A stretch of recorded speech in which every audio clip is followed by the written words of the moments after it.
On 1908, 2 American outlaws died in a shootout in San Vicente, Bolivia, or so the telegrams said.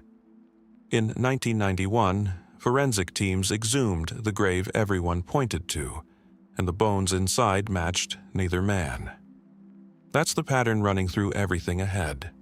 A paper trail that stops cold, a body that doesn't fit, a witness who changes the story decades later.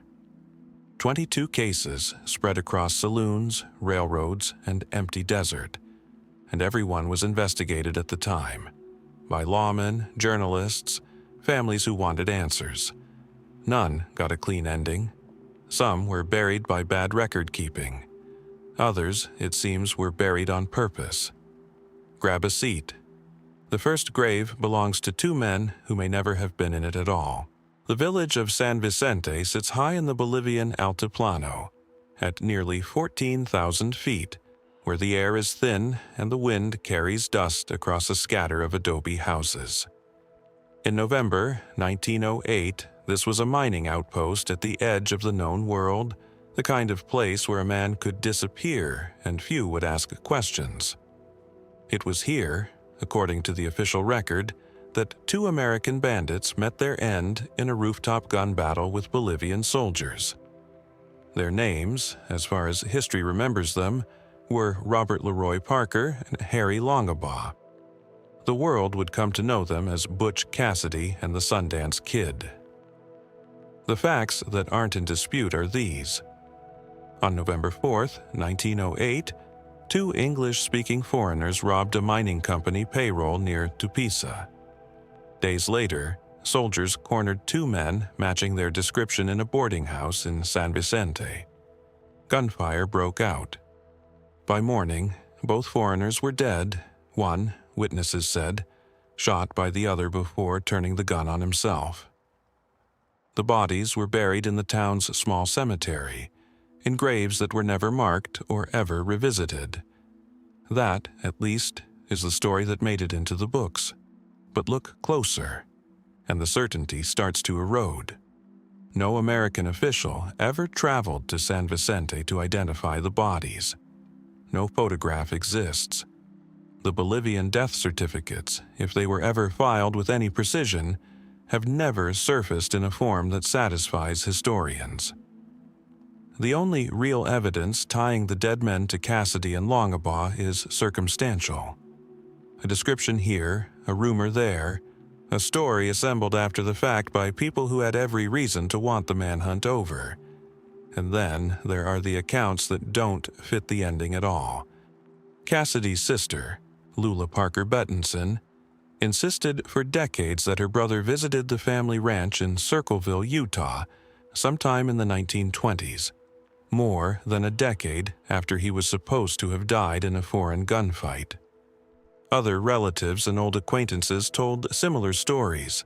A man resembling Cassidy, older, quieter, showing up unannounced, saying little, and vanishing again into the hills. Were these the wishful memories of people who couldn't accept a violent, anonymous death for someone they loved? Or was something else being protected? In 1991, forensic anthropologists finally did what no one had done in 83 years. They exhumed a grave in San Vicente believed to hold the outlaw's remains. The bones inside belonged to a European man, not an American, and not a match for either Cassidy or Longabaugh. The grave everyone had pointed to for generations turned out to be the wrong one, or perhaps just a grave that had never held them at all. So, where does that leave the story? If the men who died in San Vicente were not Cassidy and Longabaugh, who were they? And if they were not the outlaws, what became of the 2 men whose faces once appeared on wanted posters across 2 continents? Did Sundance's common-law wife, Etta Place, know something she never told? Did Cassidy really cross back into the American West under a borrowed name, live out his years in plain sight, and let the world believe he died in a hail of bullets in a country he'd only passed through? No official answer has ever closed the case. The grave that was supposed to hold the truth held someone else entirely. And somewhere between the Payroll robbery in Tupiza and the unmarked plots of San Vicente, the trail of two of the West's most famous outlaws simply stops. Some 4,000 miles north of San Vicente, past the equator and across an entire continent, the landscape changes from thin mountain air to something drier and harsher still. The Superstition Mountains of central Arizona, rising jagged and red-black out of the Sonoran Desert just east of Phoenix. Where the Bolivian Altiplano swallowed two outlaws in silence, these mountains have swallowed treasure hunters by the dozen, and for well over a century, they have refused to give up what may be hidden inside them. The range gets its name from Pima and Apache legends that long predate any American presence. Stories of the mountains as a place where spirits guarded the land, where certain canyons were better left unentered, where the wind itself was said to carry warnings.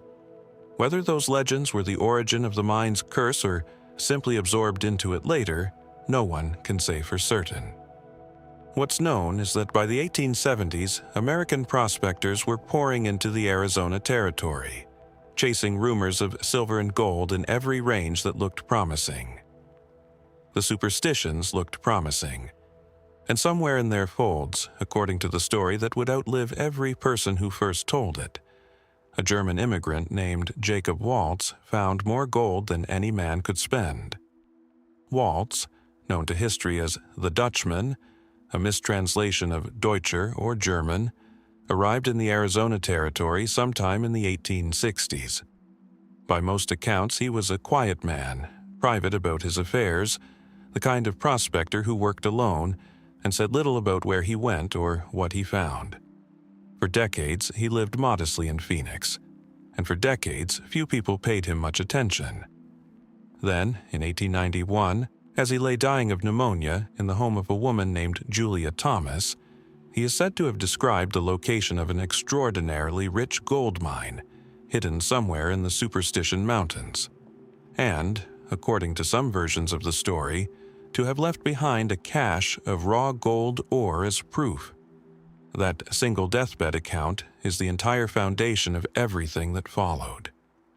There was no map filed, no claim registered, no witness besides Thomas herself, whose later retellings would shift and multiply over the years, adding details that hadn't appeared in any earlier version.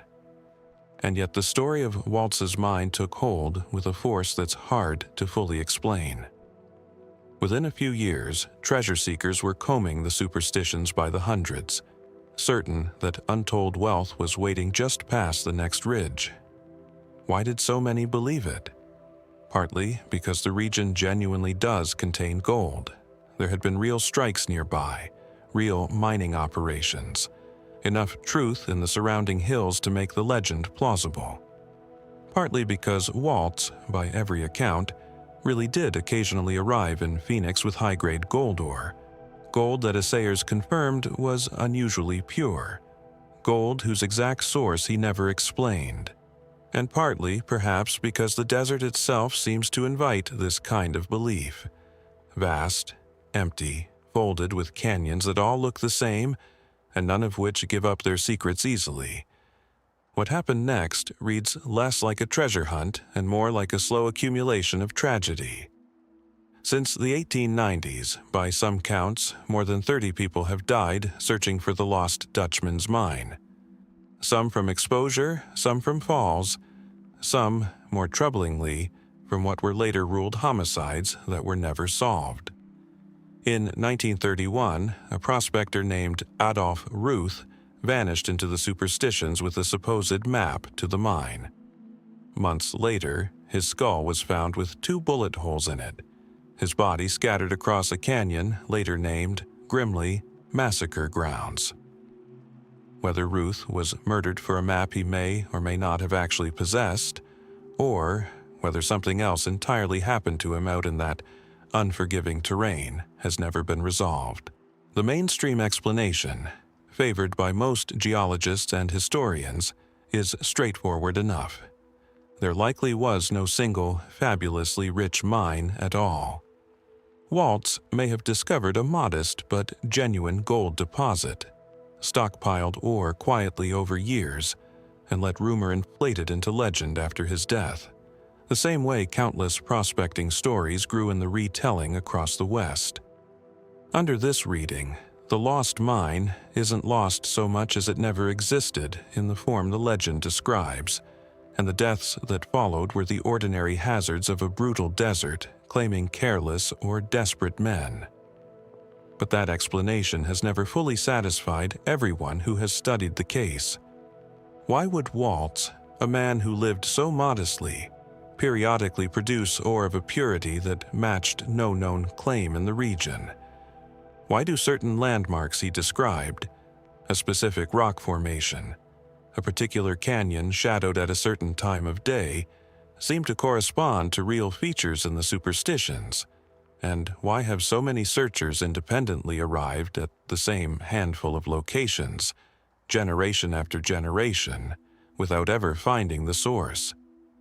Some researchers have pointed to old Spanish mining activity in the area, centuries before Waltz, and wondered whether he may have simply rediscovered and kept quiet about a mine that conquistadors or Jesuit missionaries had worked long before American settlers ever arrived. Others have gone further still, into territory that most historians won't follow, suggesting the mountains themselves conceal something the legend has only partly described. What remains, more than 100 years later, is a range of mountains that continues to draw searchers even now, in an age of satellite imagery and ground-penetrating radar, when so few places on Earth remain genuinely unmapped. The superstitions are mapped. Every ridge, every wash, every canyon has a name and a coordinate. And still, no mine has ever been found. Was there ever gold enough to justify the deaths that followed it? Or did a lonely man's silence and a desert's talent for concealment turn an ordinary prospector into the center of one of the West's most enduring obsessions? There is a particular kind of disappearance that unsettles more than the rest, not the vanishing of gold or of outlaws whose deaths were merely unconfirmed, but the vanishing of a man who told everyone, in writing, that he intended to disappear. That is the story waiting in the dust of northern Mexico in the winter of 1913 and 1914, where a 71-year-old American writer walked into a revolution and was never seen again. His name was Ambrose Bierce, and by the time he crossed the border, he was already one of the most famous journalists and short story writers in the United States. A man whose caustic wit had earned him the nickname Bitter Bierce, whose Civil War stories were regarded as some of the finest of their kind, and whose satirical dictionary of cynical definitions remains in print today. He was not a young adventurer chasing his first great story. He was an old man, arthritic, asthmatic, a widower who had buried 2 of his 3 children, and by his own account, tired of American life. He had spent decades as one of the most feared critics in American journalism, and even his admirers conceded that his private life had been marked by more loss and estrangement than his public reputation ever let on. In the autumn of 1913, Bierce began writing letters to friends and family that read less like travel plans and more like farewells. He visited Civil War battlefields across the South, as if retracing his own history one last time, lingering at Shiloh and Chickamauga, sites he had survived as a young soldier half a century earlier.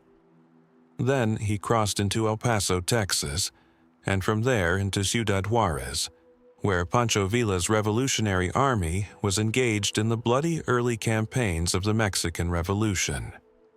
In a letter to his niece, dated December 26, 1913, and sent from Chihuahua, Bierce wrote that he intended to head deeper into the interior, toward Ojinaga, where Villa's forces were then laying siege to federal troops. That letter is the last confirmed communication anyone ever received from him. What happened after Chihuahua is where the record simply stops. There is no death certificate, no grave, no eyewitness account verified well enough to satisfy historians. Bierce, one of the most documented literary figures of his era, walked into the chaos of a revolution and left no further paper trail at all.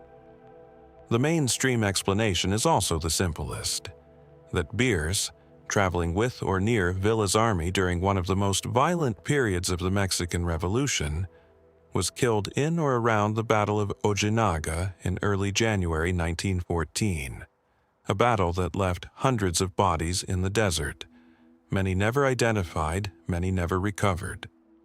Under this reading, Bierce's fate wasn't a mystery so much as a statistic. One elderly foreigner among the unnamed dead of a war that consumed thousands. It would explain everything. The silence, the absence of remains, the abrupt end of the letters. Revolutions do not keep meticulous records of every casualty, particularly not of a foreign writer who may not have announced who he was. And yet, the story has never quite settled into that shape. Bierce was famous enough that his death, if confirmed, should have generated some trace.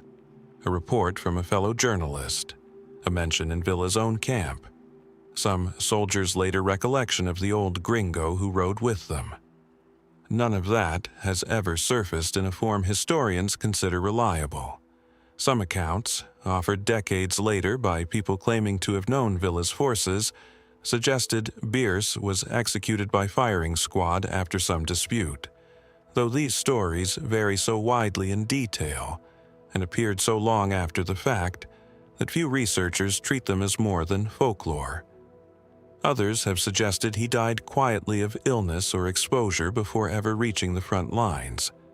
His body left unmarked in territory no one thought to search. Search parties funded by relatives in the years afterward turned up nothing, and even offers of reward for solid information went unanswered by anyone with credible knowledge.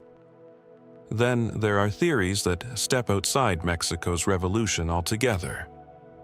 Some biographers have pointed to Bierce's own letters, their tone of finality, their references to a body no one would ever find, and wondered whether the trip into Mexico was less a journalistic assignment and more a deliberate exit, a calculated way for a man in declining health to vanish on his own terms rather than face the slow indignities of old age. Under this theory, disappearing in a revolution wasn't an accident of timing. It was the point. A war-torn country, filled with unmarked graves and unclaimed dead, would have offered Bierce something New York or Washington never could. An ending with no witnesses and no need for an explanation. Others have gone further still, noting that no credible sighting places Bierce at Ojinaga at all, and wondering whether he ever intended to go there in the first place, or whether that final letter was itself a kind of misdirection. A last piece of authorship from a man who had spent his career constructing endings. What's left, more than a century later, is an absence with almost no edges. No grave to exhume, as there was for two outlaws in Bolivia. No skull found with bullet holes, as there was in the Superstition Mountains. Just a trail of letters that grows sparser and sparser, ending mid-sentence in a country at war, and a writer who spent his life crafting stories about death, uncertainty, and the unreliability of witnesses, who then, it seems, walked into all three at once. Did the revolution simply erase him, the way it erased so many others whose names were never recorded? Or did Ambrose Bierce, a man who understood better than most how a story could be shaped by what it leaves out, choose the one ending no one would ever be able to write for him? There was a skull with a bullet hole in it once before in this story, buried deep in the Superstition Mountains, never conclusively named. Now, picture another skull, another bullet hole, this one not hidden at all, but propped in plain sight against the trunk of a blackjack oak in the Arizona Territory, found in broad daylight by a passing teamster on the morning of July 14, 1882. This time, there was a name attached almost immediately. The man was John Peters Ringo, Johnny Ringo, gunfighter, sometime outlaw, occasional ally of the Clanton faction in the feud that had already made Tombstone infamous. And once again, despite a body, a name, and a bullet wound, the truth of what happened refused to hold still. The scene itself was almost theatrical in its stillness. Ringo was found seated, his back against the tree, boots removed and set aside, one still on his foot, oddly, with the other resting some distance away, torn as if his foot had swollen after death. His pistol lay in his hand, or near it, with a single spent cartridge. The wound was a single gunshot to the right temple, the kind that could be self-inflicted, or could just as easily be the work of a killer who understood exactly how to make it look that way. There was no struggle evident, no second set of tracks anyone could agree on, and no witness who came forward to say they had seen the final moment. The territory's coroner ruled it a suicide within days, a verdict that satisfied the paperwork but never fully satisfied the people who had known Ringo. To understand why the suicide ruling felt incomplete to so many, it helps to understand who Ringo was believed to be. He was, by most contemporary accounts, an educated man for the frontier. Read Latin, quoted literature, carried himself with a controlled, almost brooding intelligence that unsettled people more than open aggression would have. He was also, by 1882, a man entangled in one of the bloodiest private wars in the American West. The shootout near the OK Corral the previous autumn had already left men dead and reputations poisoned on both sides, and the vendetta that followed, Wyatt Earp's federal posse riding out to settle accounts with the Clantons and their allies, had turned Cochise County into a landscape where almost no death could be taken purely at face value. So, the surface explanation is simple enough. A hard-drinking man, isolated, in declining fortune, driven by depression or exhaustion, or fear of what was coming next, put a pistol to his own head under an oak tree and ended it there. People who knew Ringo's habits pointed to his documented struggles with alcohol, his recent estrangement from allies, and the fact that he had been riding alone for days before he was found, all consistent, they argued, with a man who had simply run out of road. But other details resist that tidy shape. Some who examined the scene noted that Ringo's rifle was missing, along with his horse, which turned up wandering separately with his boots still tied to the saddle. An odd detail for a man who, by the coroner's account, had removed his boots at the scene itself. Why remove boots to die under a tree? And why would a horse carry away boots that were also, somehow, found near the body? The inconsistencies were minor individually, but they accumulated into a kind of static that never fully cleared. From there, alternative theories multiply, each pulling a thread from the same tangled feud. One holds that Wyatt Earp himself, still hunting Ringo's associates during the vendetta ride, caught up with him that summer and staged the scene to resemble suicide.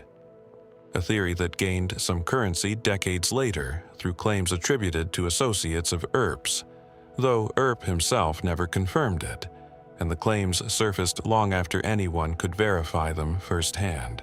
Another points instead to Michael "Buckskin Frank" Leslie, a gunman and sometime rival with his own grievances against Ringo, and a reputation violent enough that some found him a plausible author of the killing, regardless of hard evidence tying him to the scene.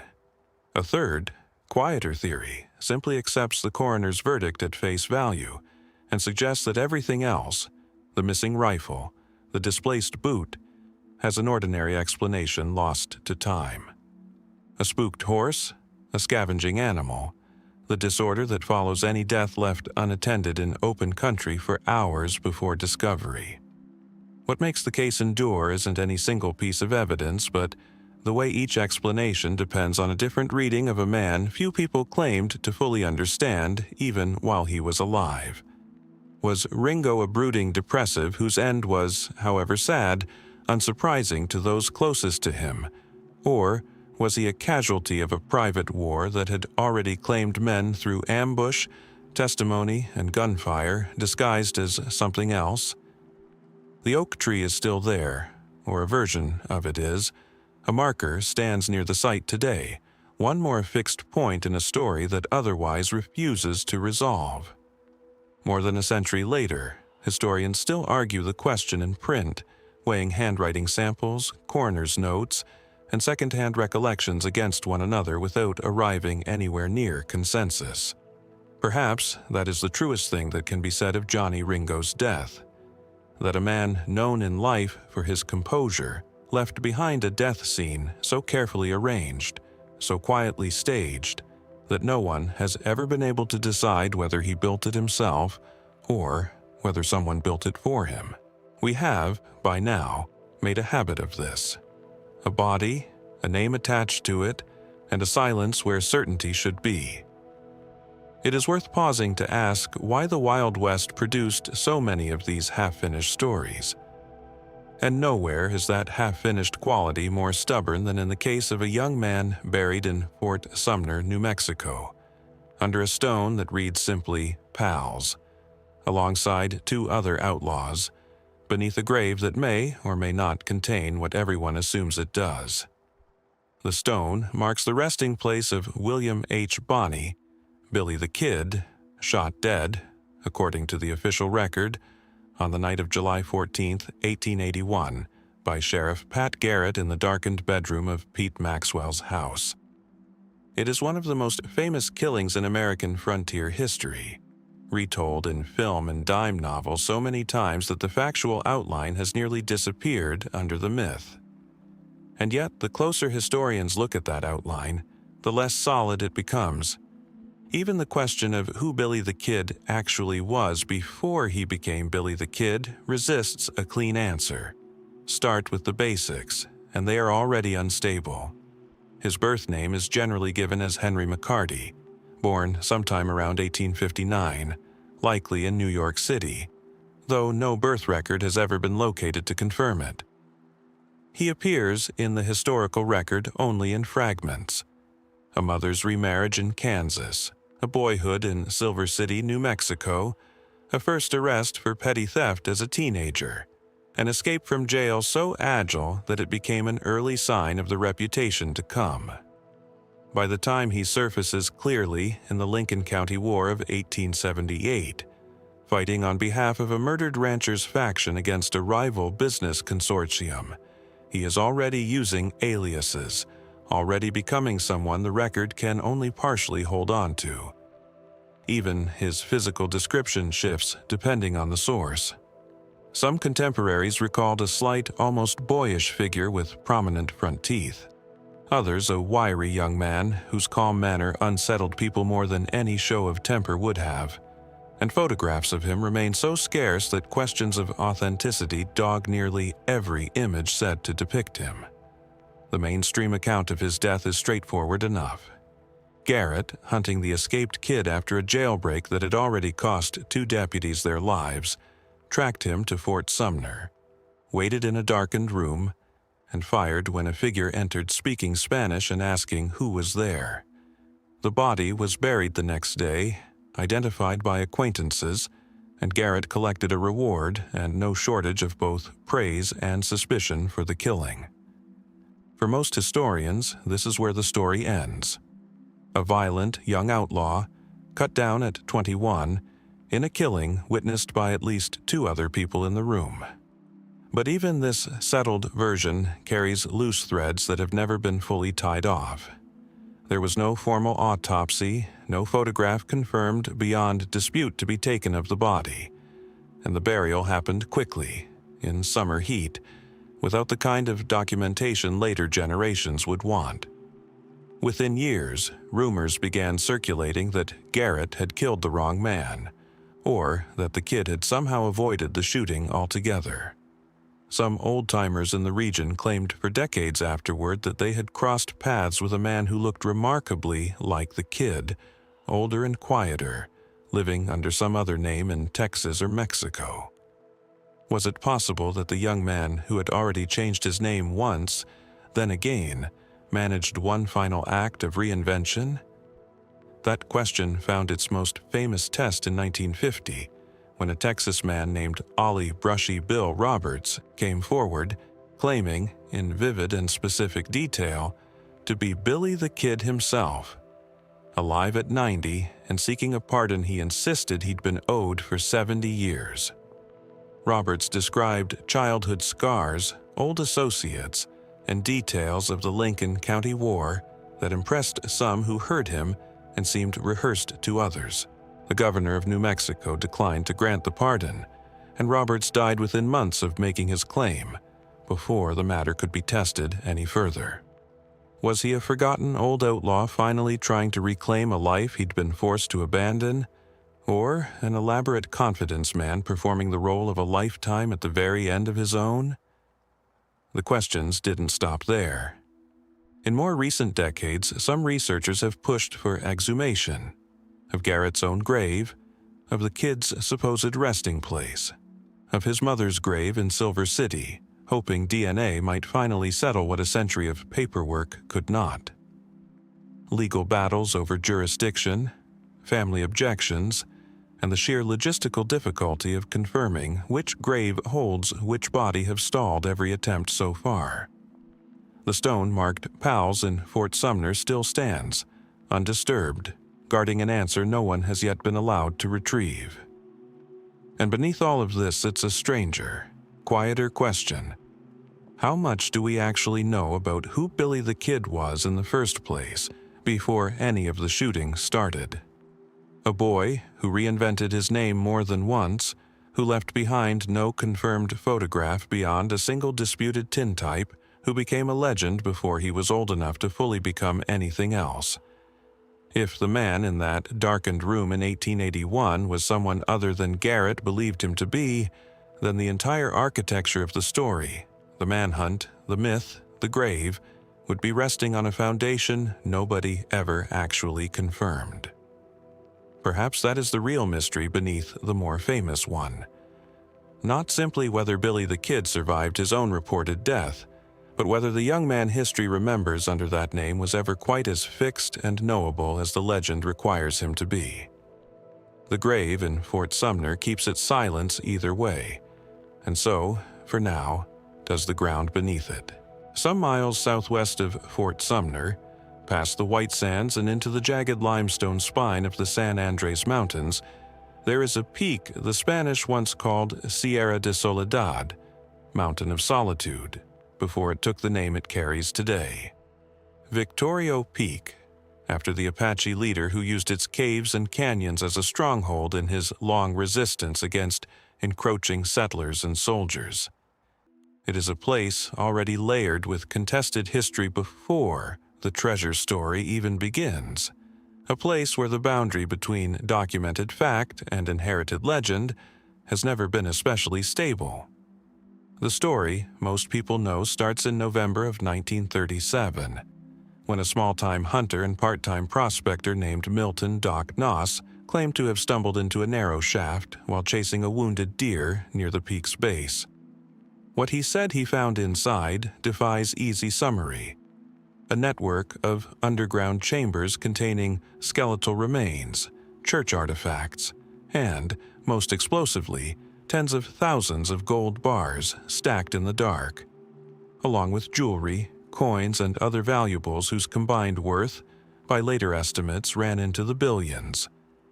Noss claimed he brought a small number of bars to the surface before the shaft's entrance collapsed, sealing off the rest, and spent the following years trying, unsuccessfully, to reopen it. Whether any of this happened at all is where the mainstream account already grows uncertain. There is no independent verification of Noss's initial discovery, no contemporaneous documentation beyond his own testimony and the recollections of his wife, and the handful of gold bars he reportedly surfaced were sold off quietly, dispersed, and never gathered again for scientific study. Doc Noss himself was shot and killed in 1949 by a business partner during a dispute over the treasure's ownership, a killing that was ruled self-defense and that removed, permanently, the one person who claimed to have actually seen what lay inside the mountain. That might have been where the story ended, one more frontier tall tale swallowed by time, except for what happened next. In 1955, the United States Army annexed the land containing Victorio Peak into the White Sands Missile Range, restricting civilian access to the area entirely. For treasure hunters and their descendants, the timing felt suspicious from the start. Why would the government suddenly need this specific patch of desert? Was it coincidence, or had someone in a position of authority learned something about what the mountain actually contained? Over the following decades, the military allowed a handful of limited, tightly supervised searches by civilian treasure hunting groups, most notably in 1977, under an operation that drew press attention and produced exactly the kind of ambiguous results that keep a legend alive. Searchers reported strange readings, sealed passages, even claims of skeletal remains, and old mining equipment consistent with Noss's story. But no confirmed gold, no definitive vault, nothing that could be independently authenticated before military access was revoked again. Participants left the mountain more convinced than ever that something was down there, and just as unable to prove it as they had been before they arrived. From here, the story splits, as these stories tend to, into competing explanations that each claim to account for the persistent secrecy. The simplest holds that there was never any treasure at all, that Noss was either mistaken about what he found or fabricated the discovery outright, and that the military's later restrictions were purely about missile testing, with the treasure rumors an unfortunate but coincidental complication for a legitimate defense installation. Under this reading, decades of searches turned up nothing because there was nothing to turn up. And the mystery persists only because absence of proof is so easily mistaken for proof of concealment. A second theory takes the opposite position, that the gold was real, that it may represent Apache-held wealth, hidden Spanish colonial treasure, or Depression-era cash. Accounts differ. And that once the military became aware of its presence, it was quietly removed, perhaps to fund covert operations, perhaps simply appropriated by individuals within the chain of command, with the base's expansion serving as convenient cover for controlling access while the extraction took place.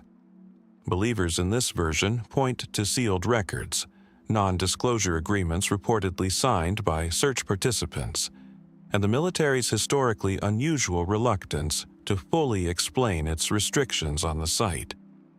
A third, quieter theory sits between the two, that something was found, but that it was far more modest than the legend suggests. Remains, artifacts, perhaps a small cache. And that the story grew in the retelling the way treasure stories always do, inflated by decades of speculation until the original, unremarkable discovery became unrecognizable beneath it. What remains constant, regardless of which explanation one favors, is the peculiar fact of the restriction itself. Victorio Peak still sits inside an active military range today, its caves and shafts still largely inaccessible to the public, its full contents, if any exist at all, still unconfirmed by any search conducted under conditions independent researchers consider fully transparent. Was there ever gold beneath that mountain, or only a story that gold-hungry men needed badly enough to believe? And if there was gold, does it remain there still? Sealed inside a mountain, the government has never fully allowed anyone to search. Or was it already gone long before anyone thought to ask permission to look? 8 years before the mystery of Victorio Peak would draw treasure hunters into restricted desert, and roughly 200 miles to the south of it, another disappearance was already unfolding across the same stretch of unforgiving New Mexico landscape. One with no gold at its center, only 2 travelers, a buckboard wagon, and a stretch of open road called the Jornada del Muerto, the Journey of the Dead Man, that would live up to its name in ways no one could have predicted. On the morning of January 30th, 1896, Albert Jennings Fountain, a prominent lawyer, former newspaper editor and outspoken prosecutor of cattle rustlers in southern New Mexico, set out from Lincoln toward his home in Las Cruces, accompanied by his 8-year-old son, Henry. Fountain had just secured indictments against a network of powerful ranchers accused of large-scale cattle theft, indictments that had made him no shortage of enemies among men with both motive and means to silence him. Before departing, he had reportedly received warnings that the trip home would be dangerous, warnings serious enough that he brought his young son along, apparently believing that no one would harm a man traveling with a child as a witness. The Fountains never arrived. When the buckboard failed to reach Las Cruces on schedule, a search party set out along the route and found the wagon abandoned on the Jornada del Muerto, the horses still harnessed, personal effects still inside. There was blood at the scene, spent cartridge casings scattered nearby, and tracks suggesting a struggle and a pursuit, but no bodies. Neither Fountain nor his son was ever found, then or since, despite searches that extended for miles across some of the harshest terrain in the American Southwest. The mainstream explanation has always pointed toward the ranchers Fountain had just indicted, men with an obvious motive to prevent him from ever reaching a courtroom. Suspicion centered most heavily on a rancher named Oliver Lee, along with 2 associates, all of whom were eventually tried for the murders in 1899 in a trial that drew national attention and featured a young lawyer named Albert Bacon Fall, later a U.S. Senator and Cabinet Secretary, and later still a convicted felon in the Teapot Dome scandal, serving as defense counsel. The defense argued, successfully, that without recovered bodies there was no definitive proof anyone had actually died, let alone who had killed them. The jury acquitted all 3 defendants after less than 10 minutes of deliberation, a verdict so swift that many observers at the time considered it less a judgment on the evidence than a reflection of the defendants' standing and influence in the territory. That acquittal, rather than closing the case, left it permanently unresolved. If Lee and his associates were responsible, the bodies were never found despite their conviction never being secured, and no one else was ever seriously investigated or tried. If they were not responsible, then the actual killers, whoever they were, vanished from the historical record as completely as their victims did. Complicating matters further, some later researchers have questioned whether robbery, rather than political assassination, might explain the disappearance. Fountain was known to be carrying money and valuables related to his legal work, though this theory has never gained the same traction as the rustling motive, given the elaborate and organized nature of the apparent ambush. Other theories have circulated in the years since, some more speculative than others. A handful of amateur researchers have suggested that Fountain, aware of the danger closing in around him, staged his own disappearance, and that of his son, fleeing the territory under new identities rather than facing near-certain assassination, though this theory struggles to explain why a devoted family man would abandon his wife and remaining children without a trace, or why no sighting of either Fountain or the boy ever surfaced anywhere in the decades that followed.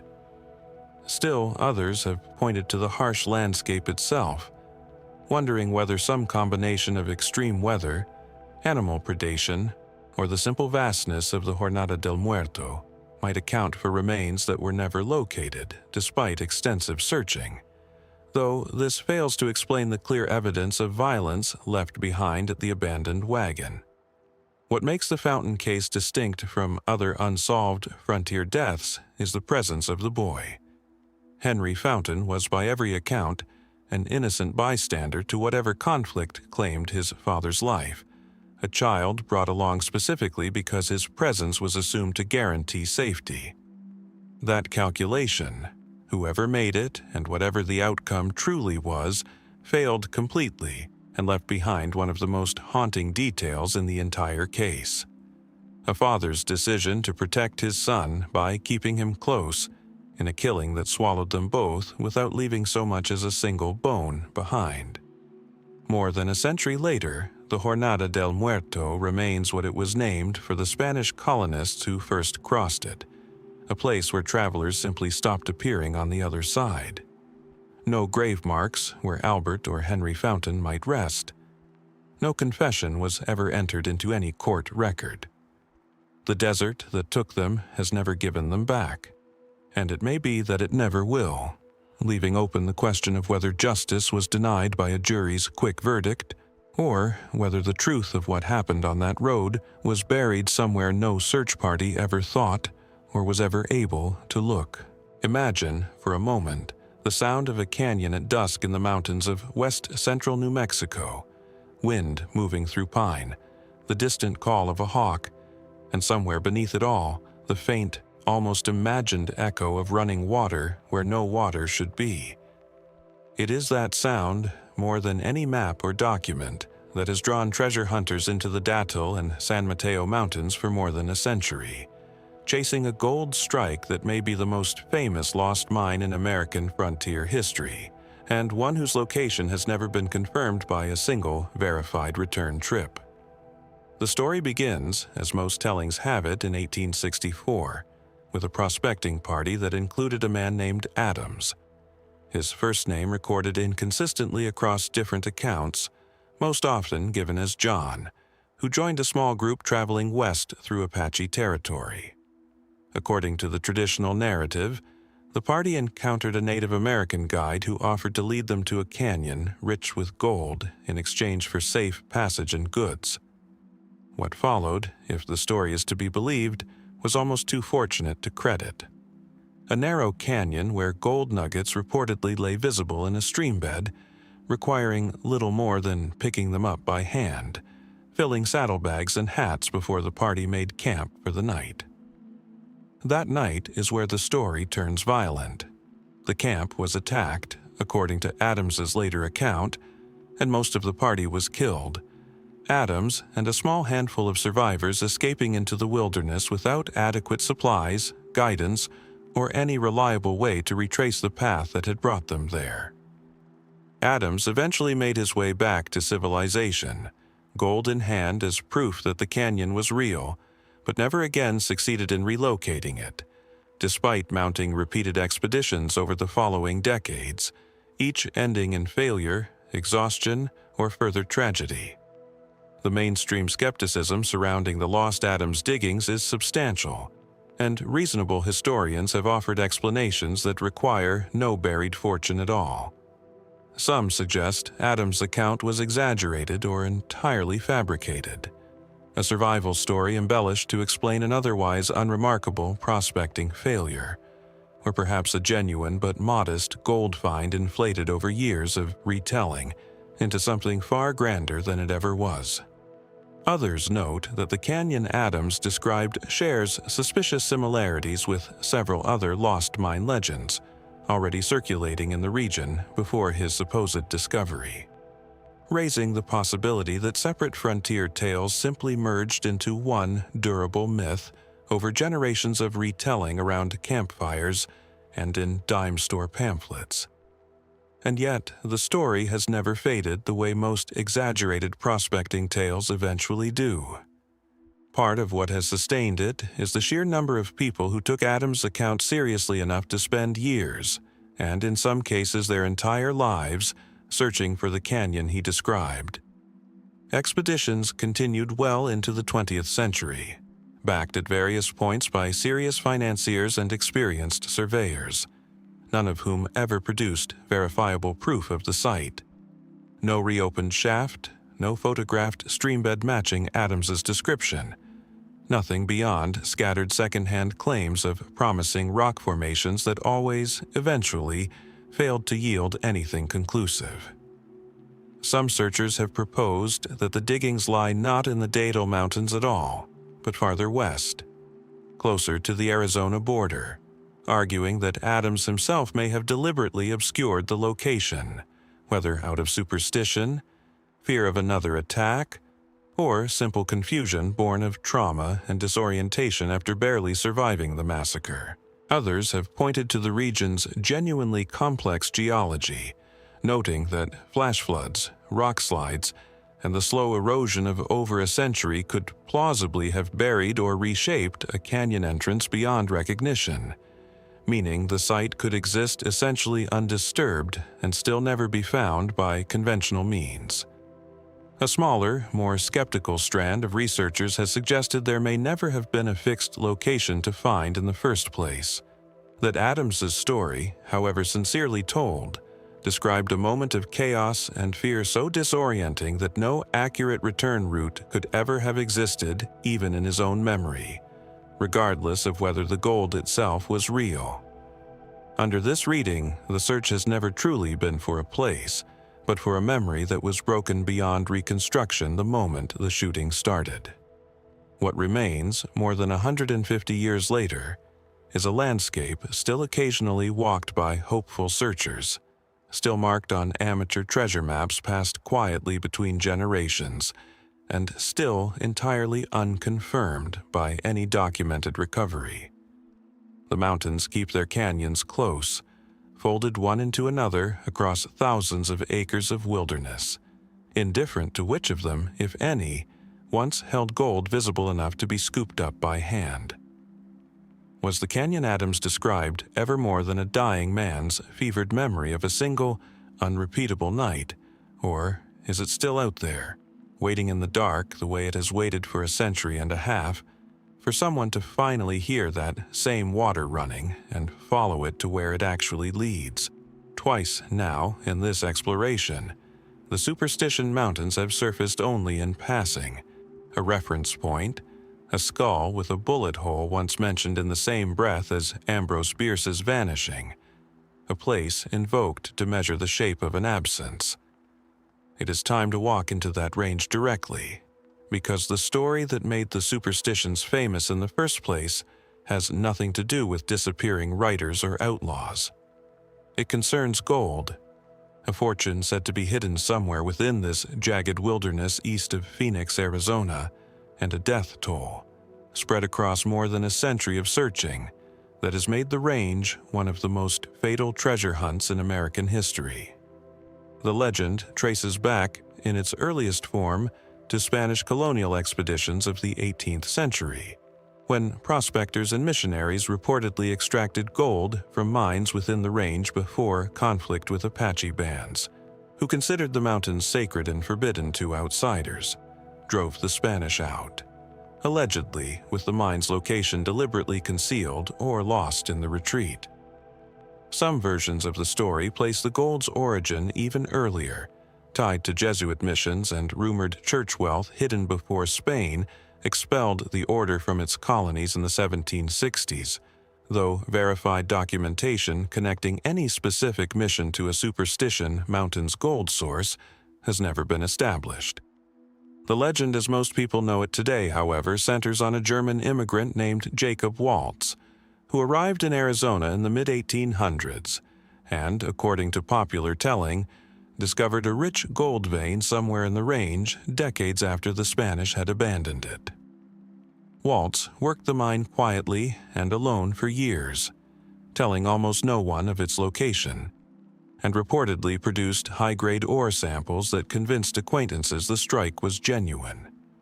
When Waltz died in 1891, he is said to have described the mine's location to a small circle of people from his deathbed, descriptions that were vague, sometimes contradictory, and have fueled search efforts ever since without ever producing a confirmed rediscovery. The mainstream skepticism here runs deep, and for good reason. No mine matching Waltz's description has ever been definitively located, despite the Superstition range being relatively compact and heavily searched by generations of treasure hunters equipped with increasingly sophisticated tools. Some geologists have questioned whether the local rock formations could even support the kind of rich gold vein the legend describes, suggesting that Waltz's ore samples, if genuine, may have originated elsewhere and simply been associated with the mountains after the fact. Under this reading, The Lost Dutchman Mine, as it came to be known, Dutchman being a corruption of Waltz's German origin, may be a legend built around a real but geographically misattributed gold source, or possibly no source at all beyond a dying man's stories, told to people eager enough to believe them that the details filled themselves in over time. And yet the range has claimed real lives in pursuit of that story, which is where the mystery deepens beyond simple skepticism.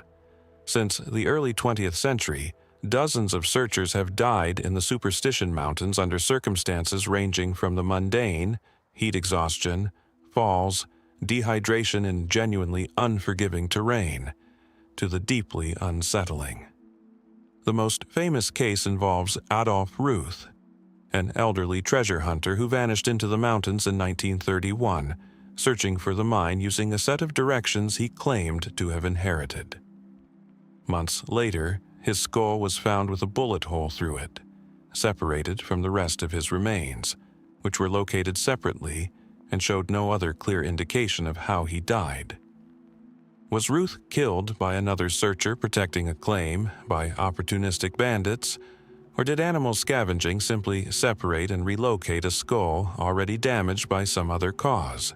The case was never conclusively resolved, and it remains one of the range's most cited cautionary tales.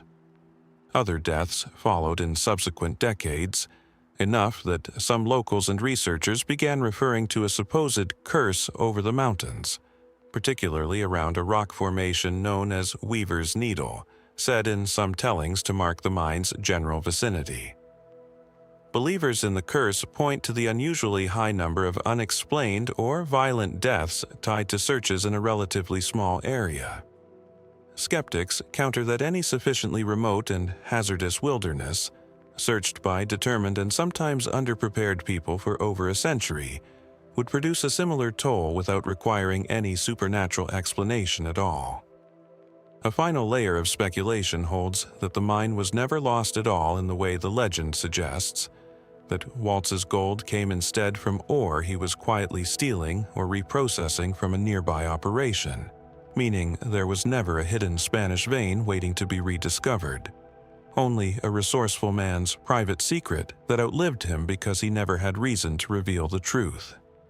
What remains constant is the mountain range itself, still drawing searchers today with metal detectors and inherited maps, still occasionally claiming a life among those who venture too far off marked trails, chasing directions that may never have described anything real.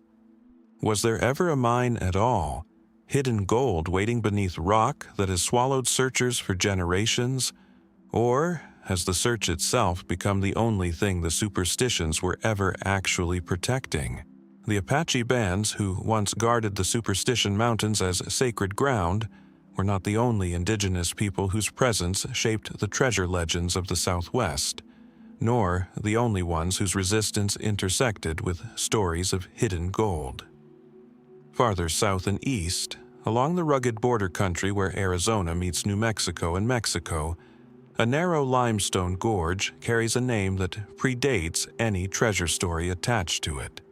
Skeleton Canyon, so called, according to most accounts, because of human remains found scattered there decades before the story that would make it famous. That story centers on a still unresolved question.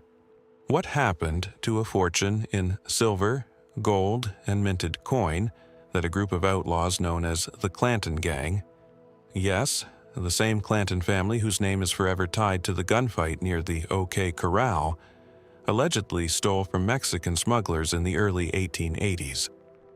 According to the most commonly repeated version, the Clantons and their associates ambushed a party of Mexican traders moving contraband silver bullion northward through the canyon, killing most or all of the traders and making off with a haul that some later estimates placed in the hundreds of thousands of dollars, an extraordinary sum for the era.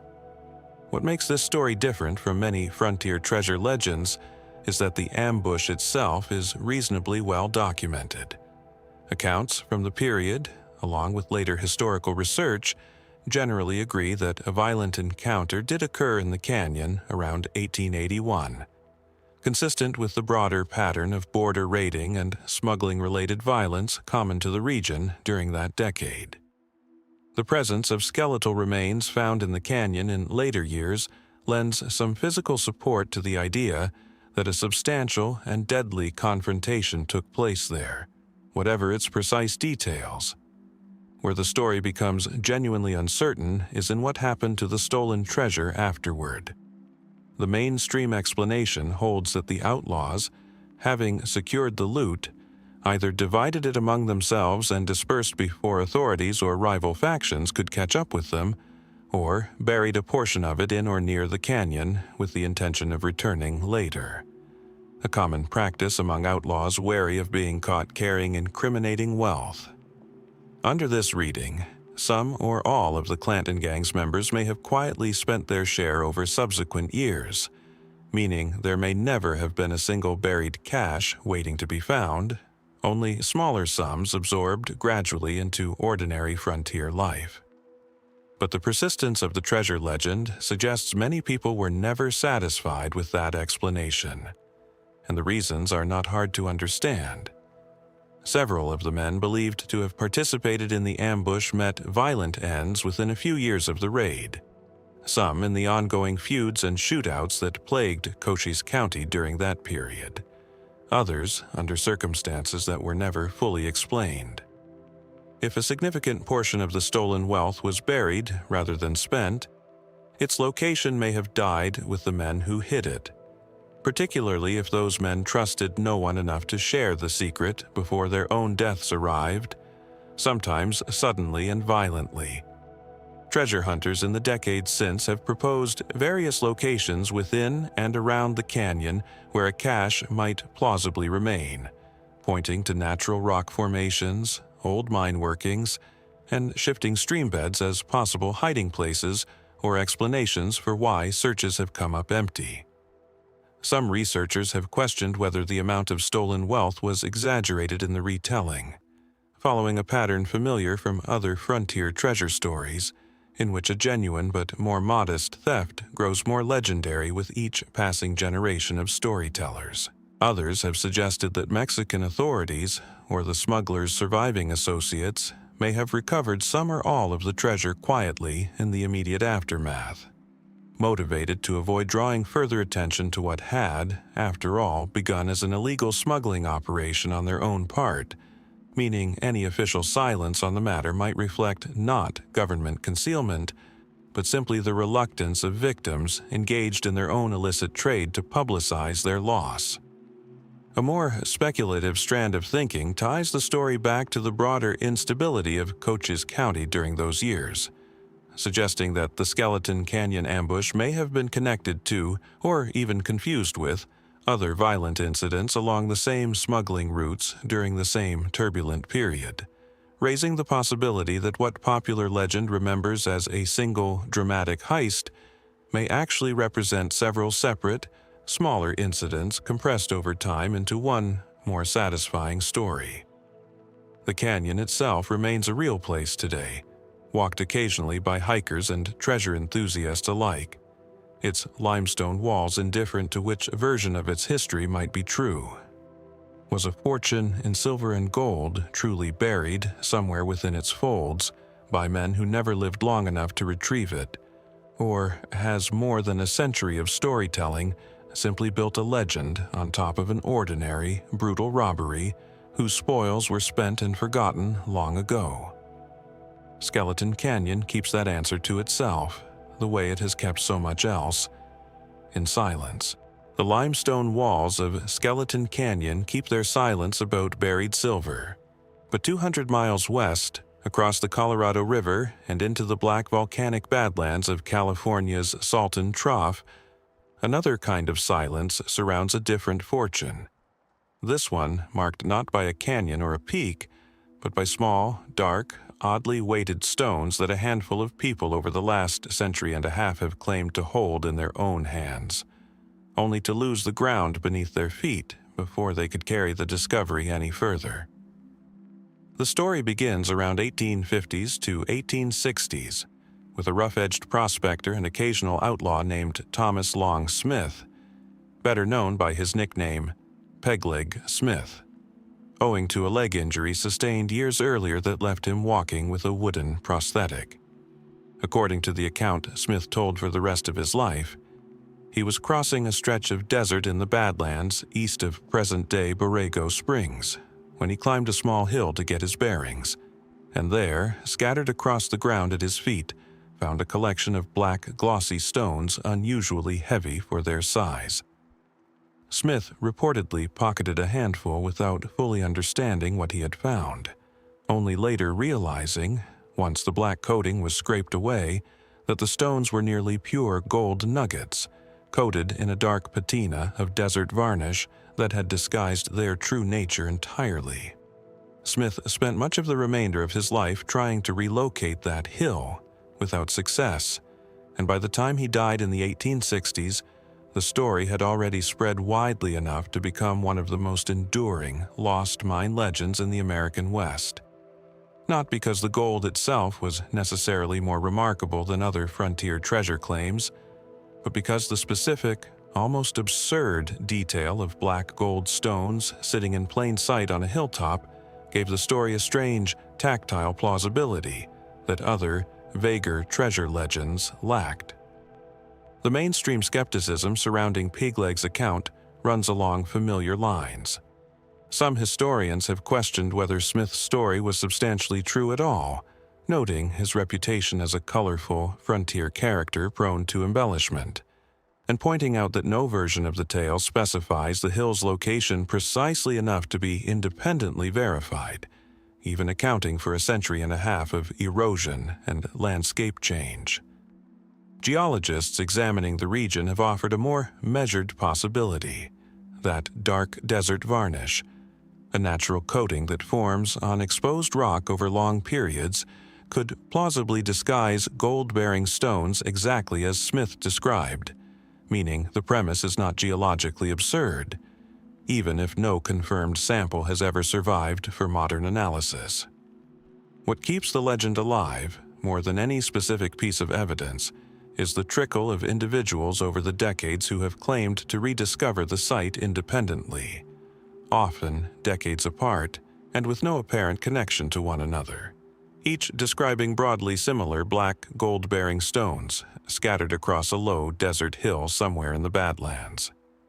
In the 1920s, a prospector reportedly came forward with samples and a general location before dying without ever formally recording precise coordinates. Later, in the mid-20th century, other individuals made similar claims, some producing gold samples that assayers confirmed as genuine, without ever definitively linking those samples back to a specific, relocatable site. Each time, the pattern repeated: a claim, a sample, and then silence, whether through death, secrecy, or a simple failure to ever return to the location a second time. That recurring pattern has fed several competing theories. The simplest holds that the black gold nuggets were real, that Smith did find them, and that subsequent claimants over the decades likely stumbled onto small, scattered surface deposits related to the same general mineral formation, meaning there may never have been one single mine to find in the traditional sense, but rather a diffuse scattering of gold-bearing stones spread across a wider area than the legend's singular framing suggests. Under this reading, the reason no one has definitively relocated the Pegleg site is that the actual gold, if it exists, may be spread too thinly across the Badlands for any given searcher's chances of stumbling onto a meaningful concentration. A second theory leans more skeptical, suggesting that Smith's original story may have been substantially exaggerated or invented outright, perhaps to explain gold he acquired through less romantic means, such as theft or trade with prospectors working other, better documented strikes nearby. Under this view, later claimants may have been influenced by the legend itself, misidentifying ordinary mineral formations as the fabled black gold, with a small number of genuine but unrelated gold finds in the same region, lending just enough credibility to keep the myth circulating. A third, more atmospheric strand of thinking within desert lore holds that the site is real, but has been swallowed by the landscape itself, buried under shifting sand, altered by flash flooding common to the Salton Trough's dramatic desert storms, or rendered unrecognizable by decades of off-road vehicle traffic that could have scattered or destroyed a small, low-lying deposit long before anyone thought to search for it systematically. Believers in this reading point to the genuinely unstable nature of desert terrain in the region, where dunes and washes can shift dramatically after a single significant storm, as a plausible reason why a real site, once found, might become permanently unfindable through purely natural processes rather than any deliberate concealment. The legend has also acquired its own peculiar tradition over the years. An annual gathering near Borrego Springs, where enthusiasts symbolically add stones to a small monument built specifically for the purpose. A ritual acknowledgement that the site remains unclaimed and the legend remains, by design, unresolved. It is a strange kind of monument, built not to commemorate a discovery, but to commemorate the absence of one, decade after decade. What remains, across a century and a half of scattered claims and quiet disappointments, is a stretch of harsh, shifting desert that has never definitively confirmed or fully disproven the story that first made it famous. Did Pegleg Smith truly stumble across gold-bearing stones lying loose on a hillside, only to lose the location forever to a landscape that erases its own landmarks as readily as it reveals them? Or has the persistence of black gold claims across generations reflected something more diffuse and less dramatic than the legend suggests? Scattered surface deposits mistaken again and again for one grand singular find.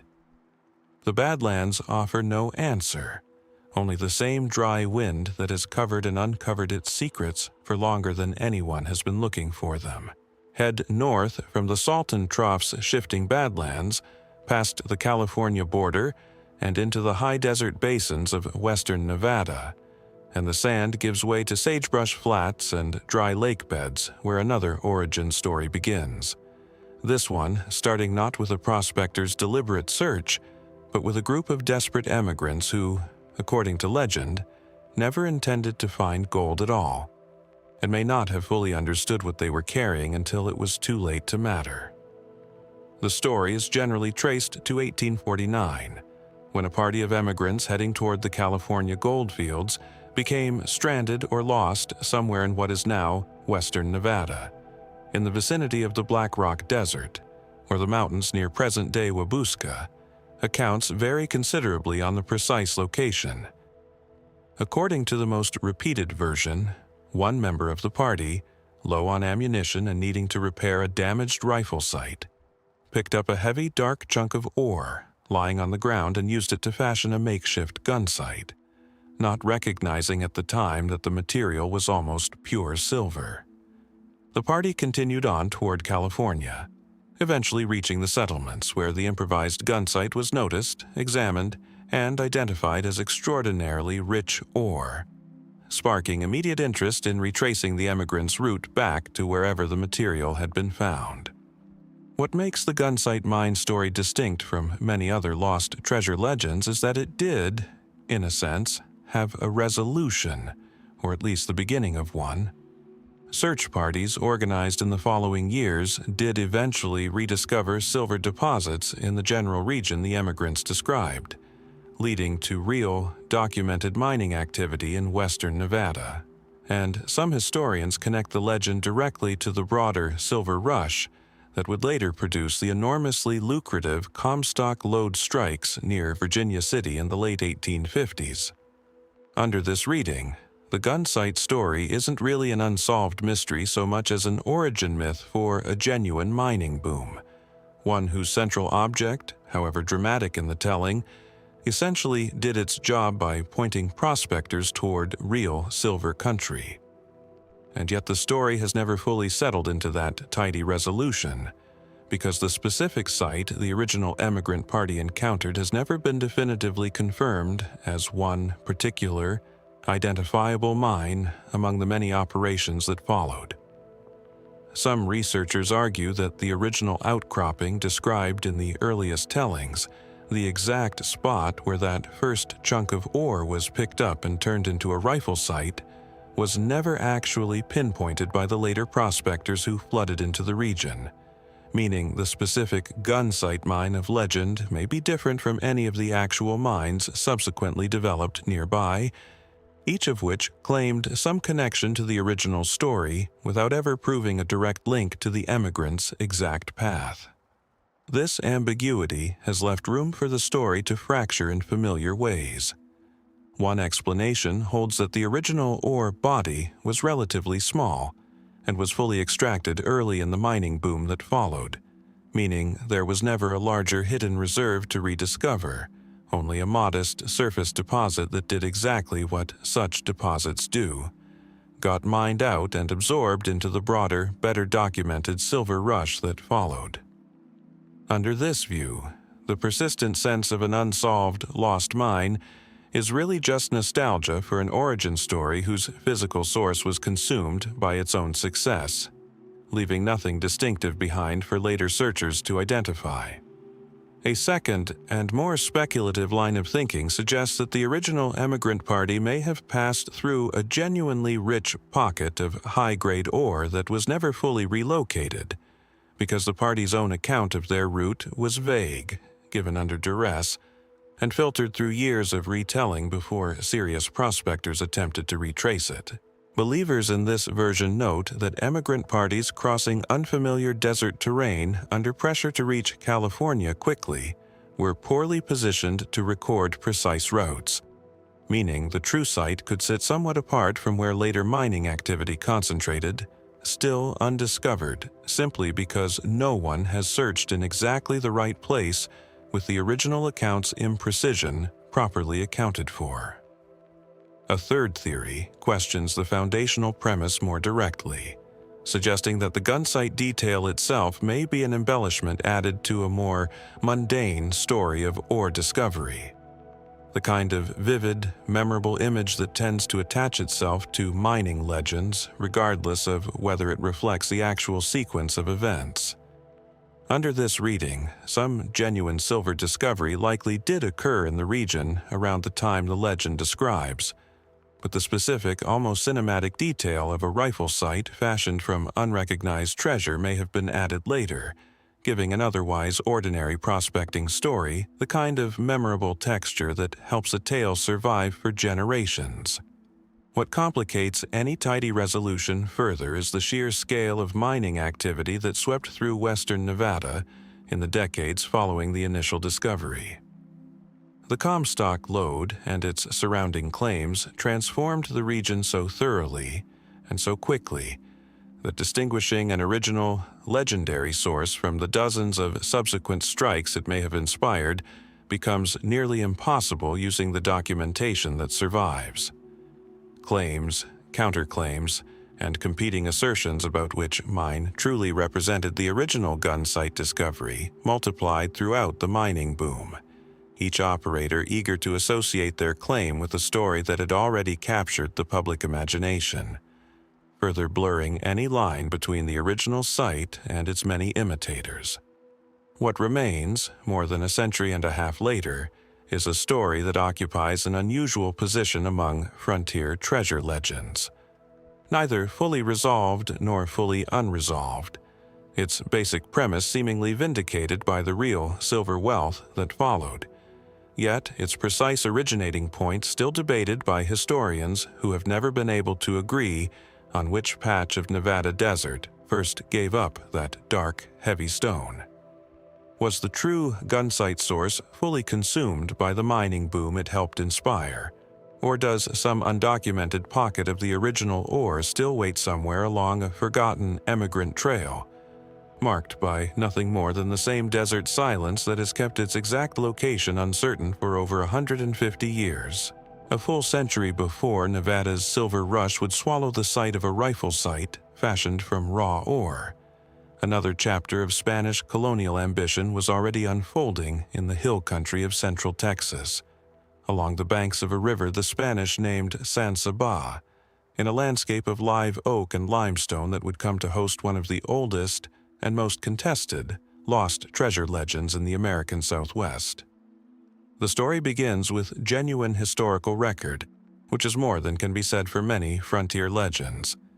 In 1757, Spanish colonial authorities established the Misión Santa Cruz de San Saba, along with a nearby presidio, intended to serve and protect Apache converts in the region, while also, according to persistent tradition, supporting silver mining operations the Spanish believed the area could sustain. The mission's life was brief and violent.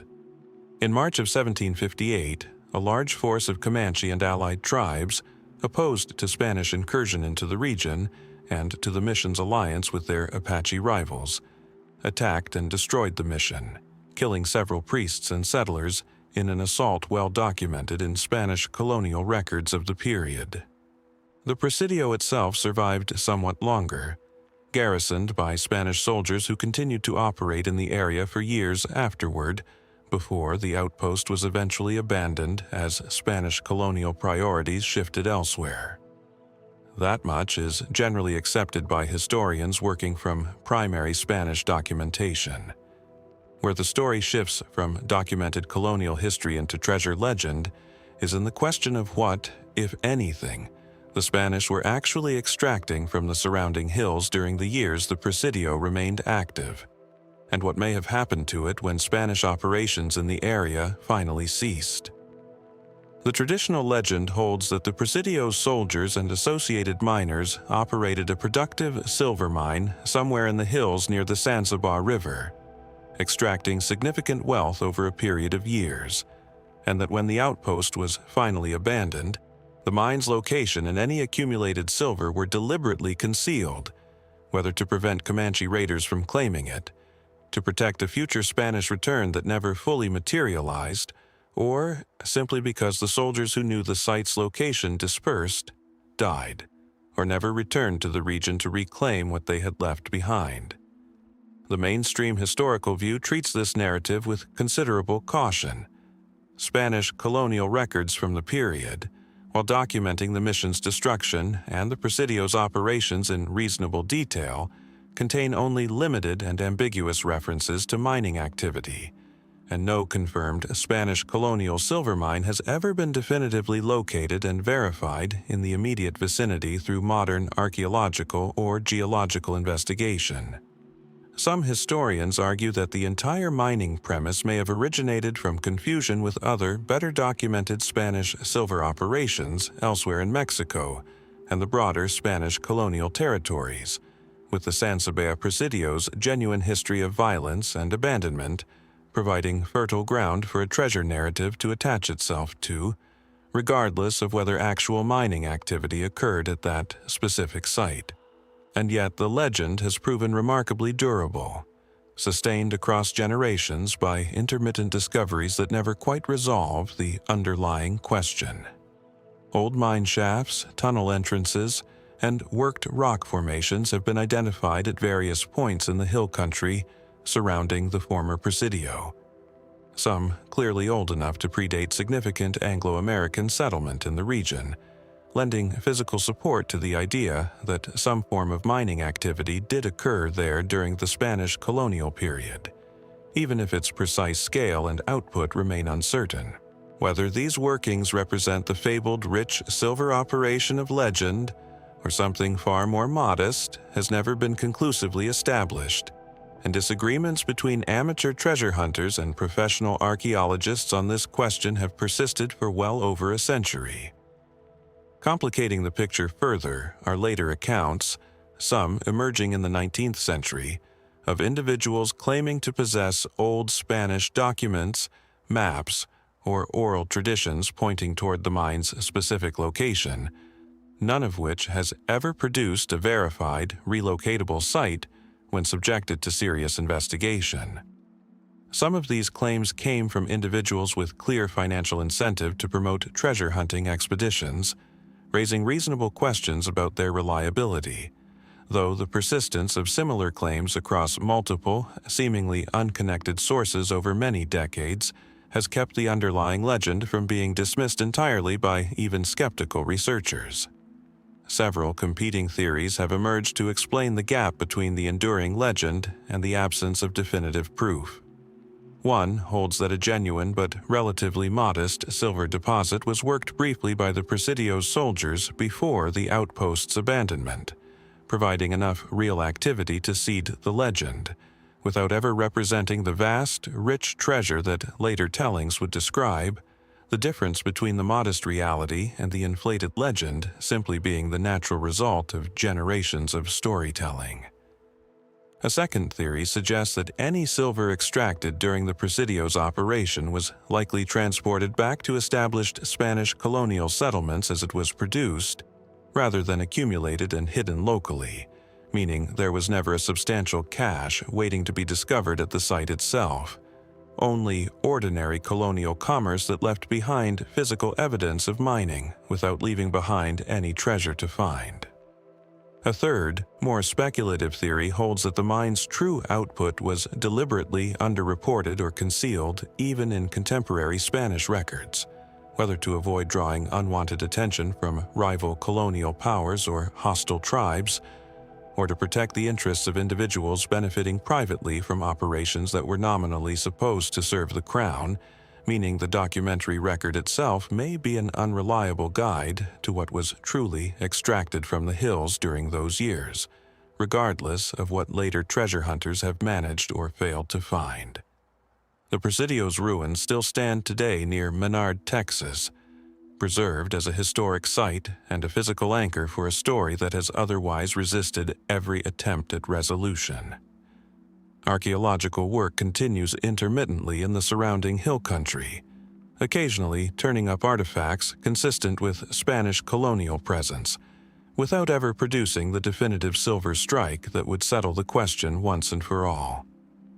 Was there ever a rich mine hidden in these hills, worked briefly by Spanish soldiers before violence and abandonment buried its location along with the men who knew it?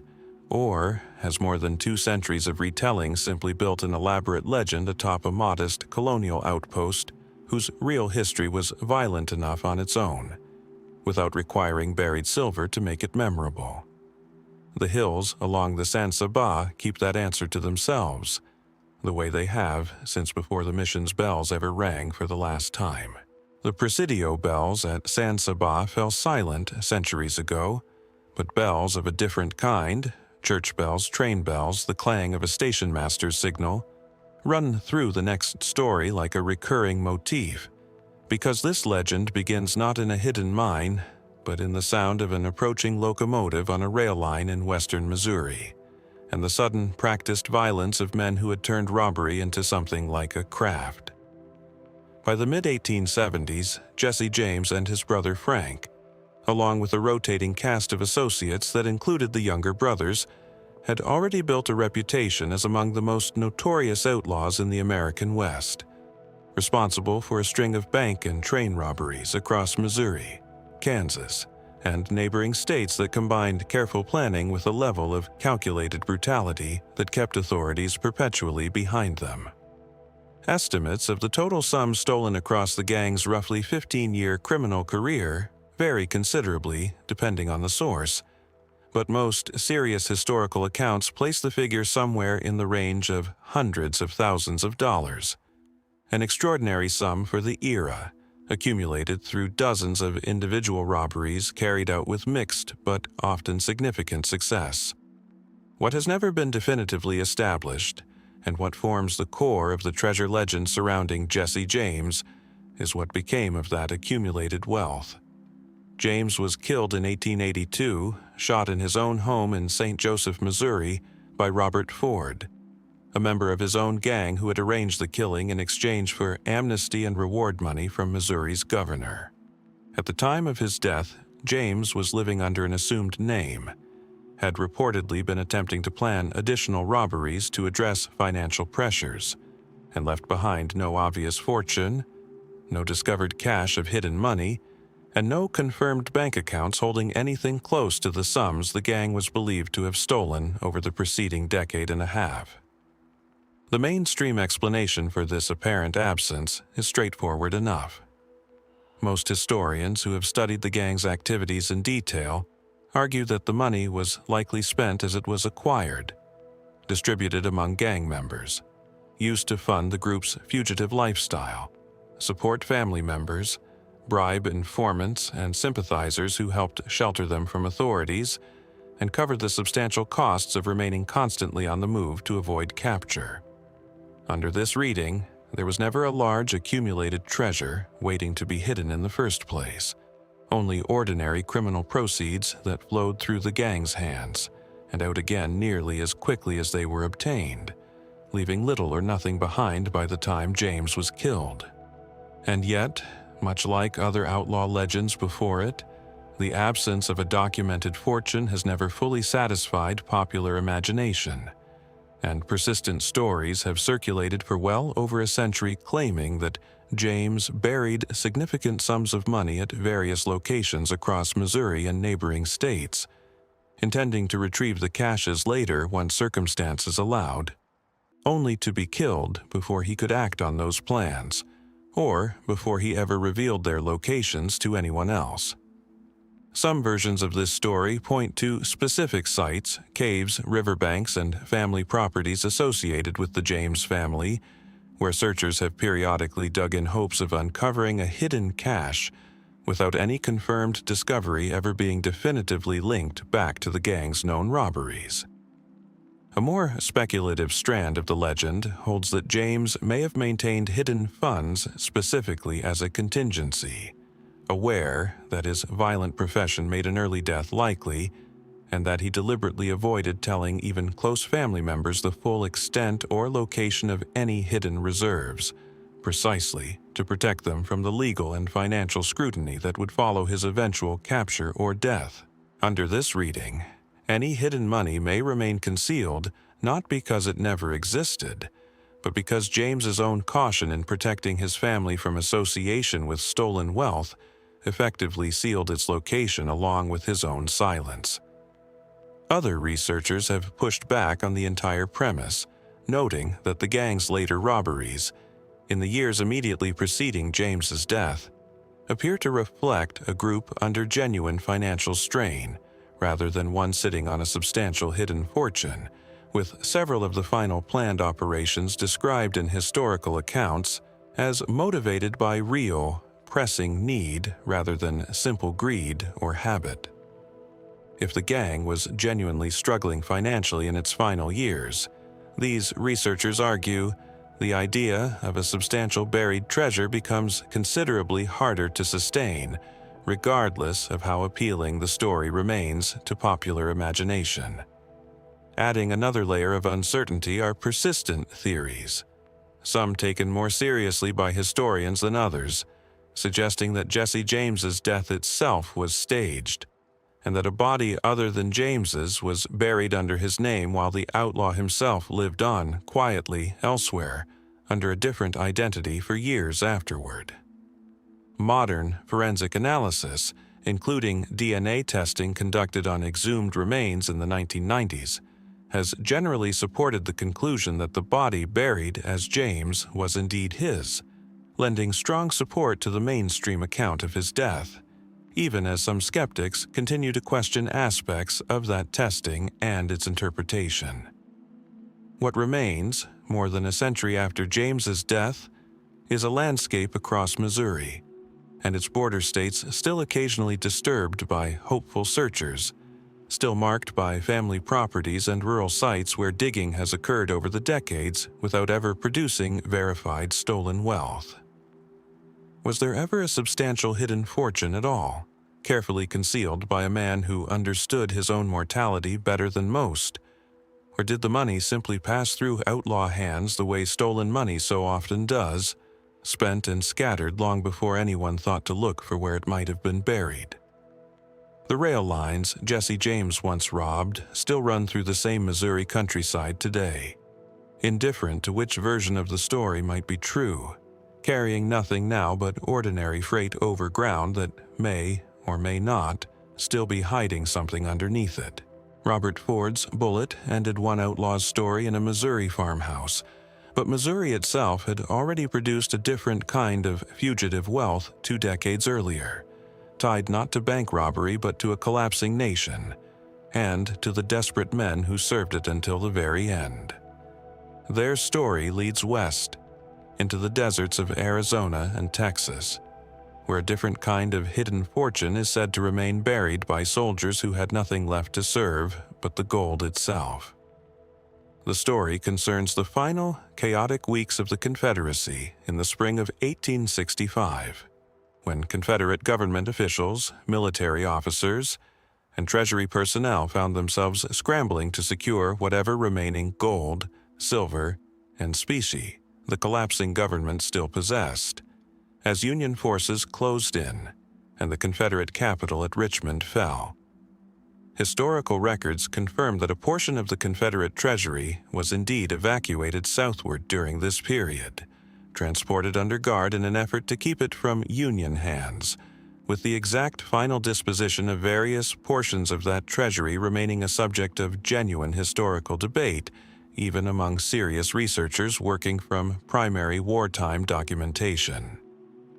Most of that documented gold is generally believed to have been distributed, spent, or captured within the southeastern states during the collapse of the Confederacy, used to pay remaining soldiers, fund the escape of government officials, or seized by Union forces during the war's final weeks.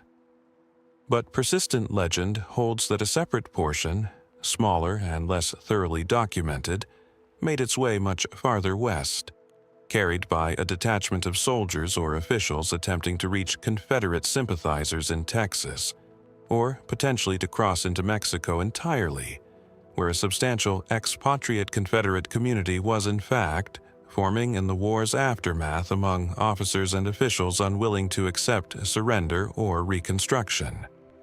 The mainstream historical view treats this westward gold story with considerable caution, though not outright dismissal. Confederate sympathy and infrastructure did extend into Texas and parts of the Southwest, and documented cases exist of individuals and small groups attempting to transport remaining Confederate resources westward as the war ended, some successfully reaching Mexico, where former Confederate General Sterling Price and others did establish colonies for a time. What remains unverified is whether any of these westward movements involved the specific, substantial gold shipment that popular legend describes, or whether the story represents an amplification of smaller, genuine transfers into something far grander than the historical record actually supports. Several specific locations across Texas, New Mexico, and Arizona have accumulated their own local variations of the legend over the decades. In Texas, stories persist of Confederate gold buried near several different river crossings and abandoned outposts, each tied to accounts of soldiers who supposedly buried a portion of the treasury before continuing on, intending to return once conditions stabilized, then never managing to do so, whether due to death, changed circumstances, or the sheer difficulty of relocating a hastily chosen burial site in unfamiliar terrain years later. Similar stories attach themselves to sites in southern New Mexico and Arizona, sometimes overlapping suspiciously with other unrelated treasure legends already established in those same regions, raising familiar questions about whether independent traditions have simply merged together over time into a shared, generalized, lost gold narrative that attaches itself to whichever local landmark seems most plausible. The theories explaining what actually happened to any westward Confederate gold split along recognizable lines. One holds that the gold, if it existed in any substantial quantity, was successfully transported into Mexico and used there to fund the expatriate Confederate communities that formed in the years immediately following the war, meaning it was spent rather than lost, absorbed into a chapter of post-war history that receives far less popular attention than the treasure legend itself.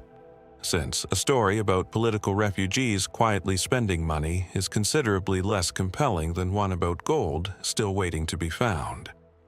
A second theory holds that a portion of the gold genuinely was buried somewhere along the route west, intended as a contingency by officers who anticipated needing to fund a continued resistance or a safe passage that circumstances ultimately made unnecessary or impossible, and that this gold remains wherever it was left, its location lost along with the small number of men who knew it, many of whom likely died in the years of upheaval that followed the war's end, some possibly killed specifically to protect the secret, according to more sensational versions of the story that historians treat with particular skepticism, given the general absence of corroborating evidence for such killings.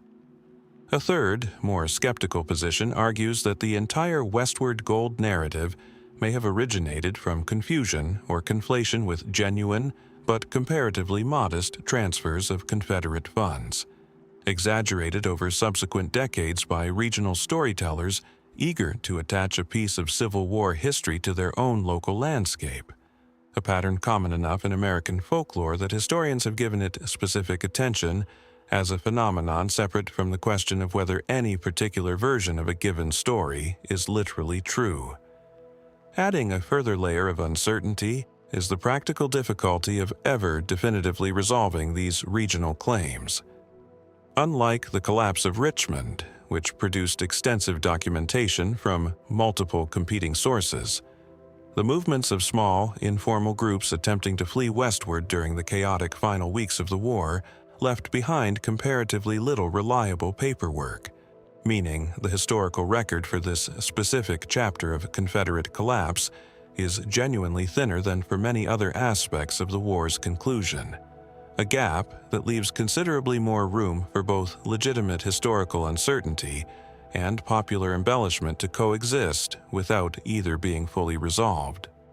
What remains across the deserts and river crossings of Texas, New Mexico, and Arizona is a scattered collection of local legends, each claiming some connection to the Confederacy's final, desperate gold, none of them definitively verified, and none of them fully disproven either. Did a genuine portion of the Confederate treasury make its way west, buried by men who never returned to claim it before the post-war decades scattered or claimed their own lives? Or does the persistent appeal of a defeated nation's last gold simply reflect how readily local landscapes absorb the biggest, most dramatic story available to explain themselves, regardless of how thin the documented trail connecting that story to actual historical fact might be? The Southwest keeps its silence on the matter, the same way it has kept silent about so much else already uncovered in this exploration, offering only sand, distance, and time enough for any answer to have long since disappeared beneath it.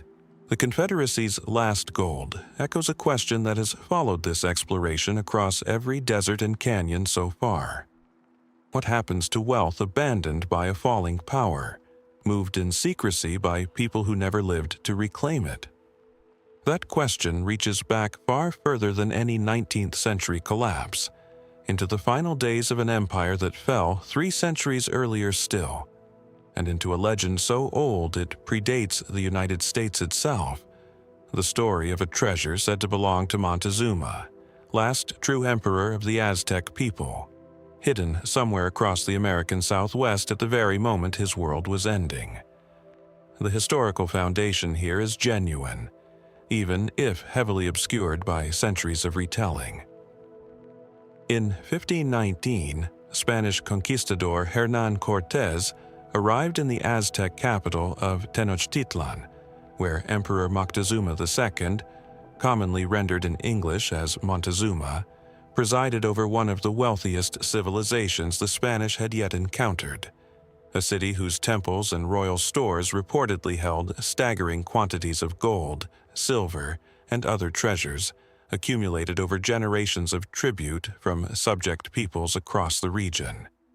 Spanish chroniclers of the period, including participants in the conquest itself, described treasure rooms of extraordinary richness, filled with worked gold ornaments, ceremonial objects, and precious stones that stunned even soldiers accustomed to the wealth of European courts, and Cortés initially attempted to extract this wealth peacefully through his uneasy alliance with Montezuma before the relationship collapsed into open conflict.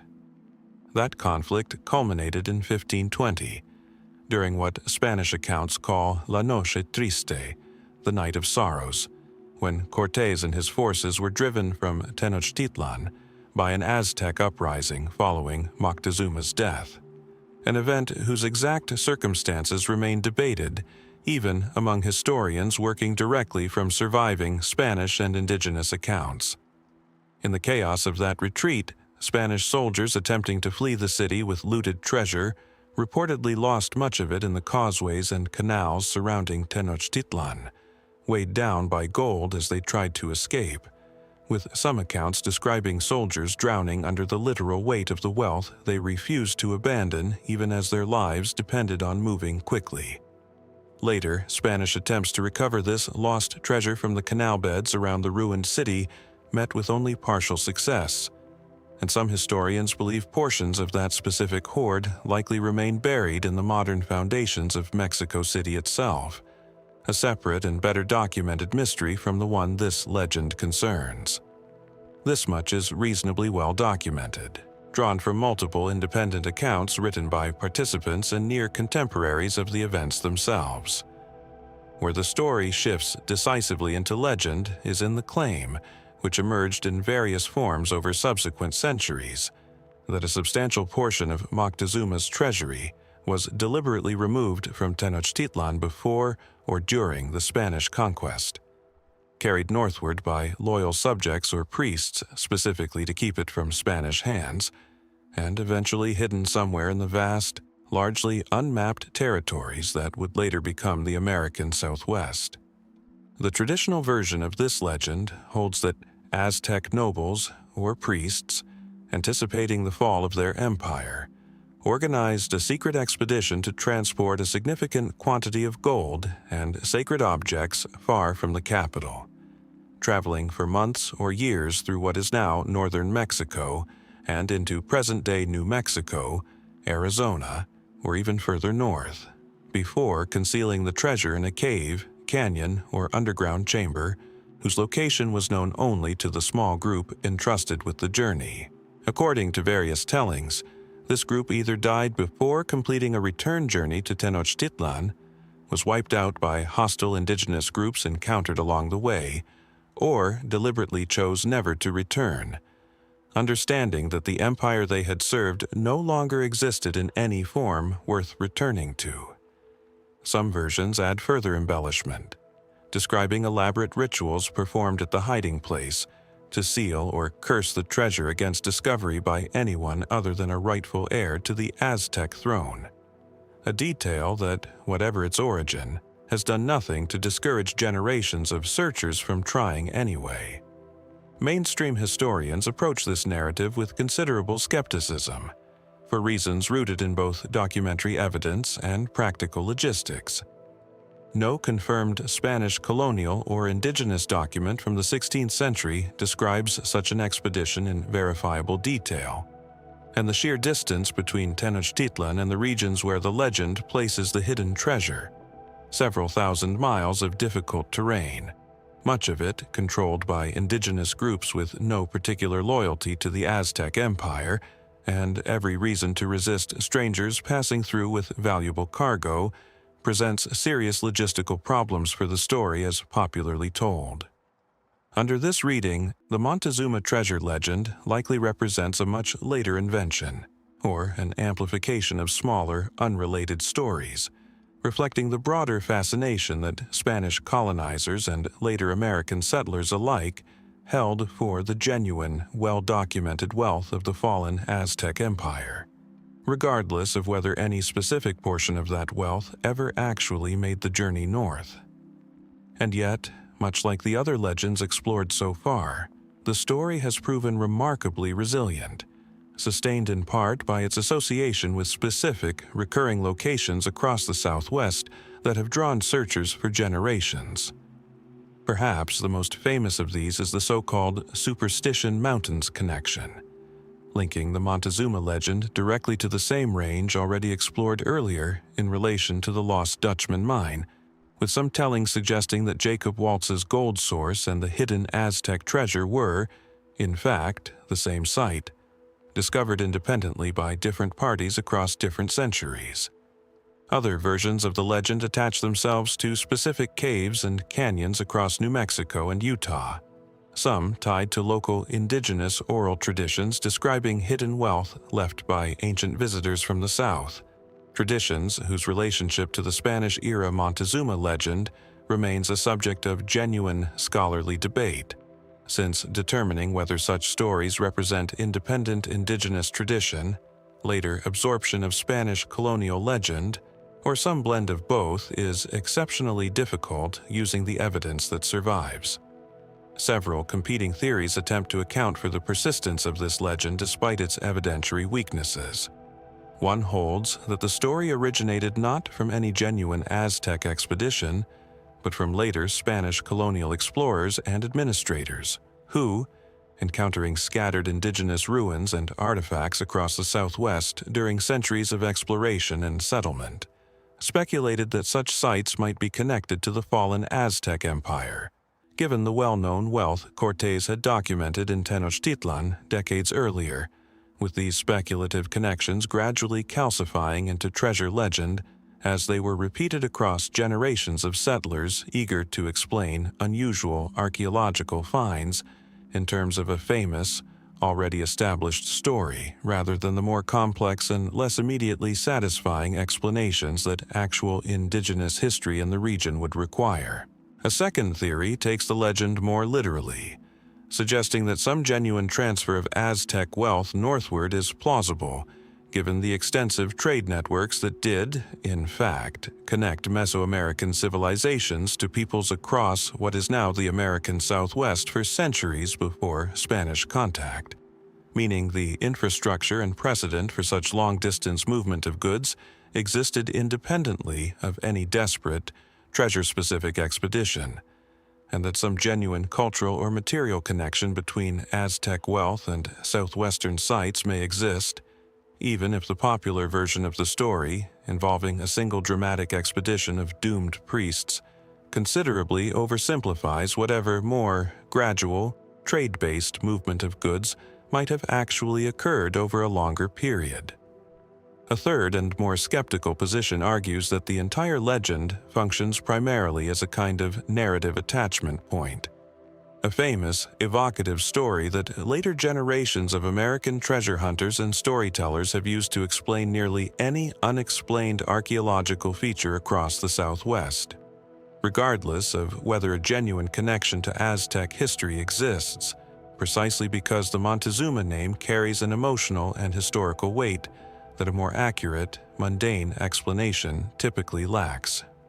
Under this reading, the legend says less about what actually happened in the 16th century, and more about how later generations have processed the genuine, documented tragedy of the Aztec Empire's fall, transforming a historical catastrophe into a treasure story, because treasure stories, unlike historical tragedies, offer the tantalizing possibility of eventual resolution and reward. What complicates any final judgment further is the genuine complexity of the historical record connecting Mesoamerican and Southwestern indigenous cultures, a relationship scholars continue to study and debate on its own terms, entirely apart from treasure hunting mythology. Trade goods, cultural practices, and even specific artifacts do show connections between these regions extending back centuries before Spanish contact, meaning the underlying premise that meaningful movement between these areas occurred is not itself unreasonable, even as the specific treasure narrative built atop that premise remains almost entirely unverified by any documented contemporaneous source. What endures, across the deserts and mountains of the American Southwest, is a legend layered atop genuine history at nearly every point. Genuine Aztec wealth, genuine Spanish conquest, genuine long-distance trade networks, each documented fact absorbed into a treasure story whose central claim, That a specific quantity of Moctezuma's gold was carried north and hidden somewhere still waiting to be found has never been confirmed by any surviving record from the period when it supposedly occurred. Did loyal subjects of a doomed emperor truly carry his wealth 1,000 miles north into the unknown, choosing exile and secrecy over surrender to a conquest they could not prevent?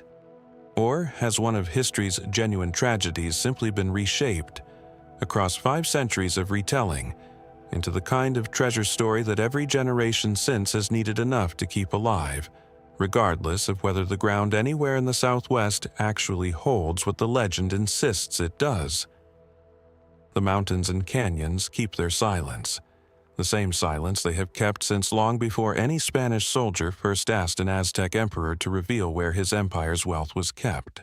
Leave the deserts of the Southwest behind for a moment, and travel north and west into the high desert plains of eastern Oregon, where sagebrush stretches toward distant mountain ranges, and the wind carries a different kind of history than the one told in Spanish colonial records or outlaw legend. Here, the story concerns not conquistadors or gunfighters, but ordinary emigrant families, exhausted and lost on the Oregon Trail, who may have stumbled across a fortune in gold without ever fully understanding what they had found, and who left behind a legend so enduring that it would later help set off one of the largest gold rushes in American history, even though the exact site of the discovery has never been located again. The story is generally traced to 1845, and to a wagon train of emigrants who made the fateful decision to follow a shortcut proposed by a guide named Stephen Meek, intended to save time on the already grueling journey toward the Willamette Valley. What became known as the Meek Cutoff instead led the party badly astray, into unfamiliar and increasingly difficult terrain across the high desert of central and eastern Oregon, where water grew scarce, supplies dwindled, and morale collapsed as the emigrants realized their guide had led them into territory he did not, in fact, know well enough to navigate safely. Historical accounts of the Meek Cutoff disaster are relatively well documented, drawn from surviving diaries and later recollections of emigrants who endured the ordeal, and confirm that the party suffered significant hardship, including deaths from illness, exhaustion, and dehydration, before eventually finding their way back to established routes and completing their journey to the Willamette Valley. Some diaries describe families burying loved ones along the trail in unmarked graves, too exhausted and frightened to mark the sites properly, a detail that underscores just how close the entire party came to complete disaster before their eventual hard-won escape from the high desert.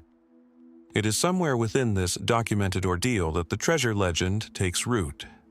According to accounts passed down through descendants of the Meek Cutoff emigrants, children traveling with the party while exploring near a campsite during a rest stop discovered unusually heavy blue-tinted stones or nuggets in a stream bed, playing with them and collecting a small number out of simple curiosity rather than any understanding of their value.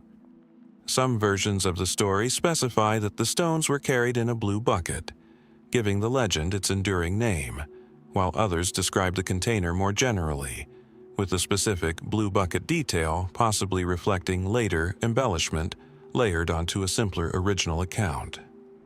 Whatever the precise container, the core claim remains consistent across most tellings.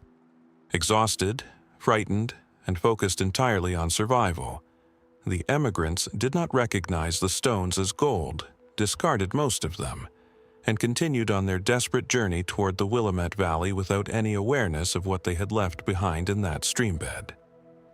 The story might have remained an obscure footnote to the broader Meek Cutoff disaster, except that years later, once gold fever had spread across the American West following the California strikes of 1848 and 1849, some of the surviving emigrants or their descendants reportedly recognized, in retrospect, that the strange, heavy stones they recalled from that difficult crossing may have been gold nuggets, prompting decades of speculative searching across the high desert regions of eastern Oregon in hopes of relocating the site.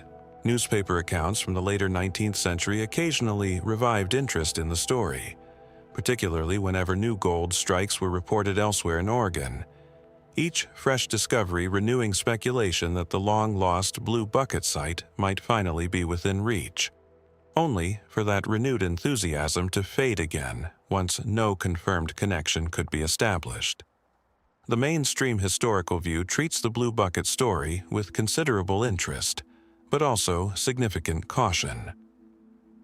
The Meek Cutoff disaster itself is not in dispute, well documented through multiple independent sources, and the general premise that gold-bearing terrain exists in parts of eastern Oregon is also not particularly controversial, given that legitimate gold discoveries were indeed made in various parts of Oregon in the years following the emigrant disaster.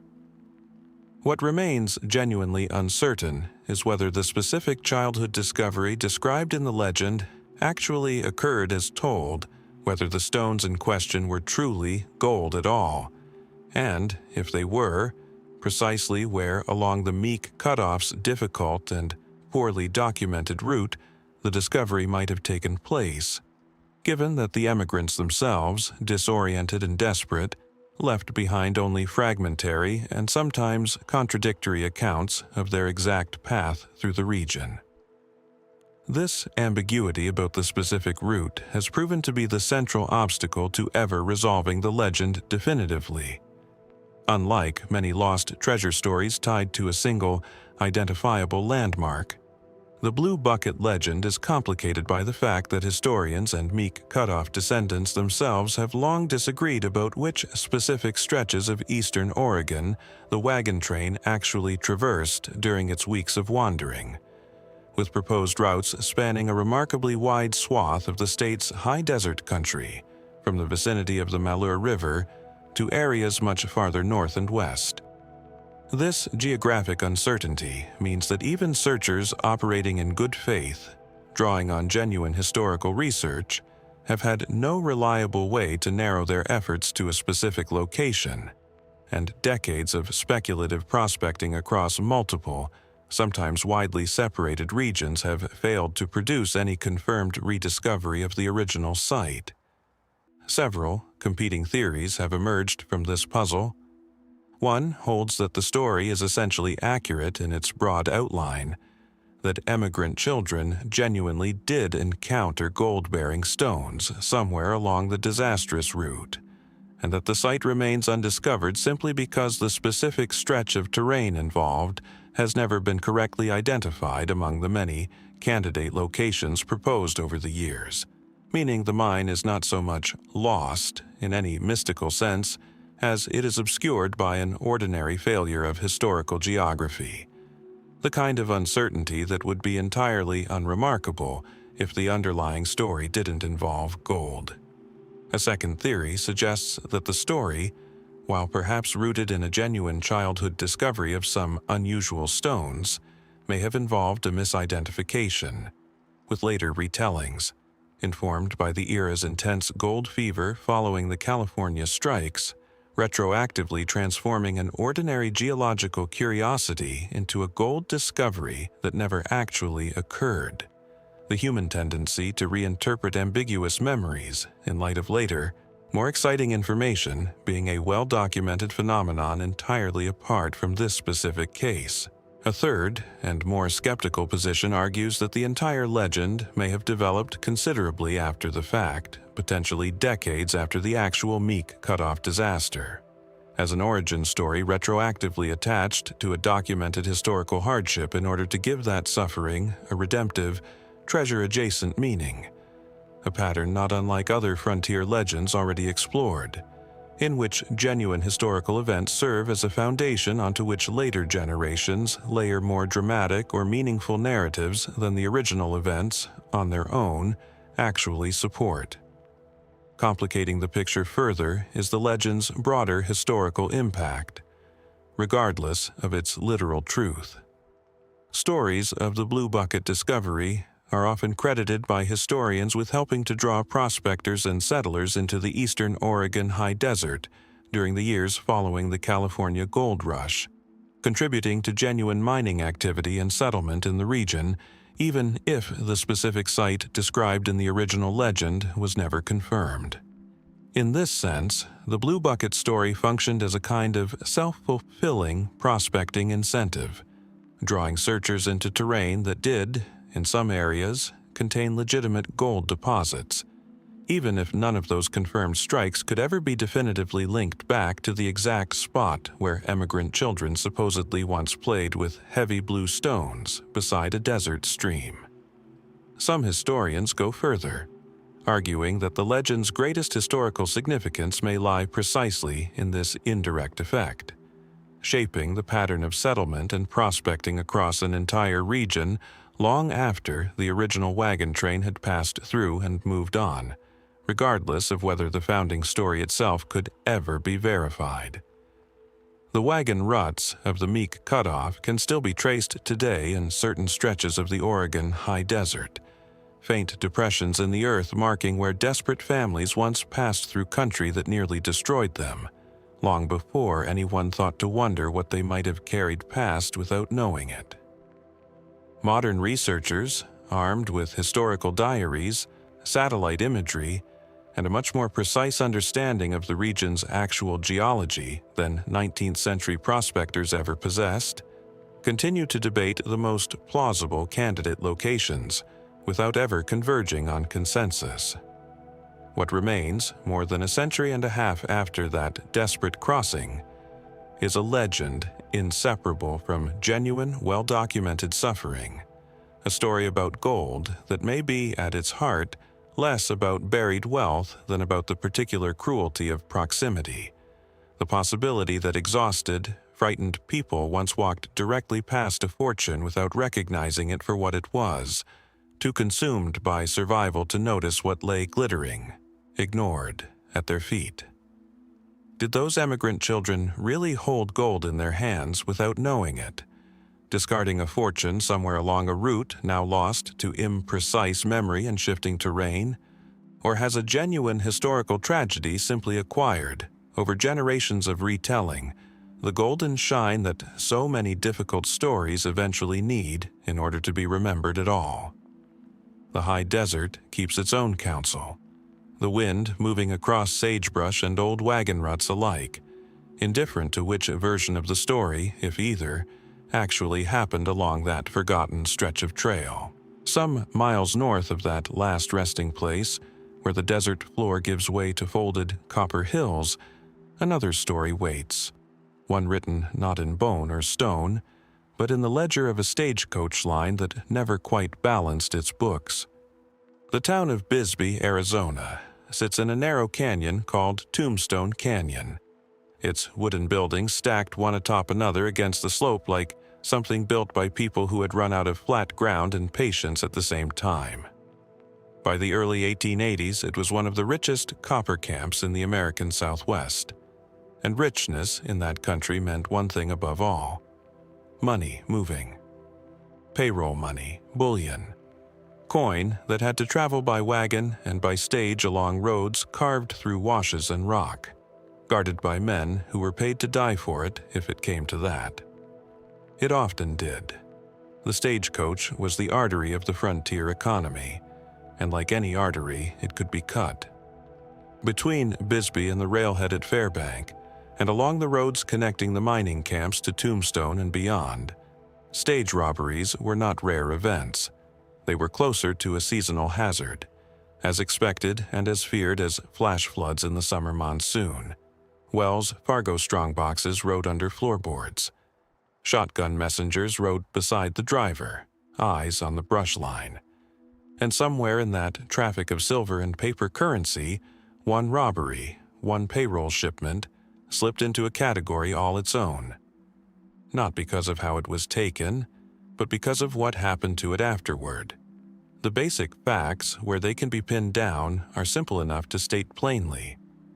A stage, carrying a mine payroll destined for one of the works around Bisbee, was stopped along its route by armed men. This was, on its face, nothing unusual. The same script had played out up and down the territory for years. The messenger was disarmed or wounded. The strongbox was pried open or hauled away whole. The horses were sometimes cut loose, sometimes driven off, and the robbers vanished into country that seemed built specifically to swallow men who did not want to be found. Arroyos that doubled back on themselves, mesquite thickets thick enough to hide a man on horseback from 20 feet away, hills honeycombed with old prospect holes where a rider could simply disappear from one side and reappear, unseen, on the other. What made this robbery different was not the taking, it was the accounting. Because when the posses rode out, and they always rode out, sometimes within the hour, composed of deputized miners and ranch hands who knew the ground better than any outlaw could learn it in a season, they found things. They found horses. In some tellings, they found men, captured or killed in the brush, their revolvers still warm. What they did not find, in any complete or satisfying sense, was the money. Consider what that means. A payroll shipment of that size, in that era, was not a handful of bills that a man could fold into a coat pocket and walk away with. It was often coin, heavy, awkward, difficult to move quickly on foot or even by horse in bulk. Gold and silver do not evaporate. They have weight. They leave marks in the dust where they are dragged, dropped, buried. And yet accounts of the aftermath describe a shortfall that never fully closed. Recovered sums that did not match what left the mine office, gaps in the ledger that mine company officials and Wells Fargo agents alike apparently spent months, and by some accounts years, trying to reconcile. Where does money like that go? The mainstream explanation is almost boringly logical, and worth stating first, because most mysteries of this kind begin with an answer that is probably true, even if it isn't the whole truth. Robbers, especially amateur ones, and many stage robbers in this period were desperate miners, laid-off laborers, or small-time opportunists rather than professional outlaws, often split proceeds quickly and scattered. A man with a sudden fortune in coin does not typically parade it through town. He buries it. He hides it in increments, spends it slowly in places far from where the robbery occurred, perhaps over years, perhaps never returning for all of it if he was killed, jailed, or simply frightened into abandoning the plan. Under this reading, the missing payroll isn't missing so much as it is dispersed, quietly spent, quietly buried, quietly forgotten, the way most stolen money from this era eventually was. It is not romantic. It does not require ghosts or conspiracies. It only requires ordinary human fear and ordinary human greed, operating exactly as they always have. There is also the simplest kind of accounting error to consider. Not fraud, not conspiracy, just the friction of a system built on paper, ink, and men riding long distances with imperfect memories. Mine payrolls were assembled by hand, tallied by clerks working long hours by lamplight, transferred between company safes and bank vaults and courier bags before ever touching a stagecoach floor. In a system like that, a figure could drift from what was authorized to what was actually counted, and no one would necessarily notice until a robbery forced everyone to look closely at numbers that had, until then, simply been trusted. It is entirely possible that some portion of the missing payroll was never physically present to begin with, a phantom sum that existed only on a ledger page, made real by the crisis of the robbery itself. And yet, there are details in the record, or in what survives of it, filtered through newspaper accounts, company correspondence, and the kind of oral history that hardens into local legend after a few generations, that do not sit comfortably inside that simple explanation. Accounts describe search parties finding evidence that the robbers had doubled back toward town rather than away from it, which is not the behavior of men trying to escape with stolen goods. Some versions of the story mention that one or more of the men apprehended afterward denied, under interrogation and even facing the noose, that they had ever seen the bulk of the payroll, that what they'd taken and what they'd been caught with was only a fraction of what the mine company claimed had been aboard the stage. Were they lying to protect a hidden cache? Or is it possible the company's own figures were wrong? Inflated for the insurance claim, or padded to cover an internal shortfall that had nothing to do with the robbery at all? That last possibility deserves its own moment of consideration, because it points toward a version of this mystery that has nothing to do with the outlaws in the brush. Mining payrolls passed through many hands before they ever reached a stagecoach. Company clerks, bank agents, couriers, and discrepancies between what was recorded as shipped and what was actually loaded were not unheard of in an era with far less rigorous bookkeeping than we would expect today. Was the robbery, in some tellings, merely convenient cover for an embezzlement that had already occurred inside the company office, the empty strongbox handed over to armed men who took the blame for a theft they only partly committed? It is impossible to prove at this distance, but it is the kind of question that turns a straightforward stagecoach robbery into something more layered. A mystery not of who took the money on the road, but of whether all the money said to be on that road ever left the safe at all. Then there are the stories that live further out at the edges, the ones passed down not through company records, but through families, through old-timers who swore their grandfathers had known a man who knew a man. These accounts speak of buried caches somewhere in the canyons outside Bisbee, coin sealed in tins or leather pouches, marked by cairns or blazed trees that time and erosion have long since erased.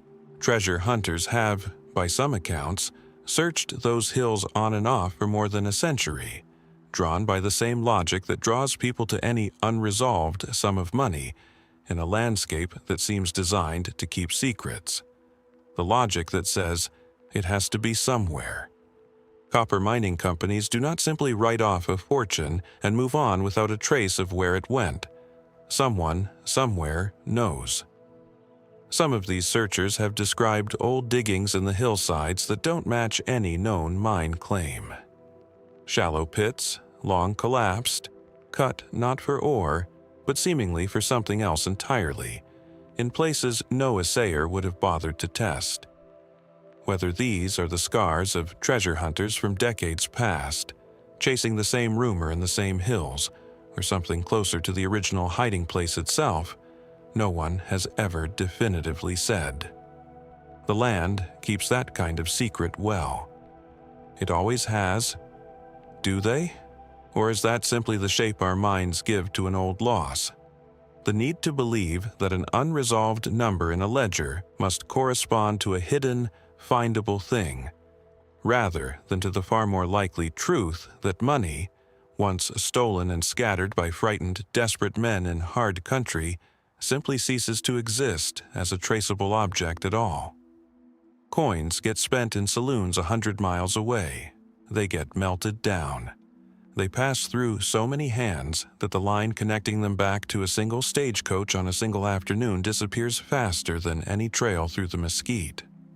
And still, the canyons around Bisbee keep their particular silence about it. The road the stage traveled is mostly gone now, reclaimed by scrub and by newer roads laid over or around it, but the hills that watched it happen have not moved. Somewhere in the story, in the space between what the company said was taken, what the posse recovered, and what the men they caught swore they never saw, there is a gap that no account, official or otherwise, has ever fully closed. Perhaps it closed itself long ago, spent into oblivion in towns whose names we'll never know. Or perhaps, in some fold of rock above a canyon that no longer has a name on any current map, something is still waiting to be found.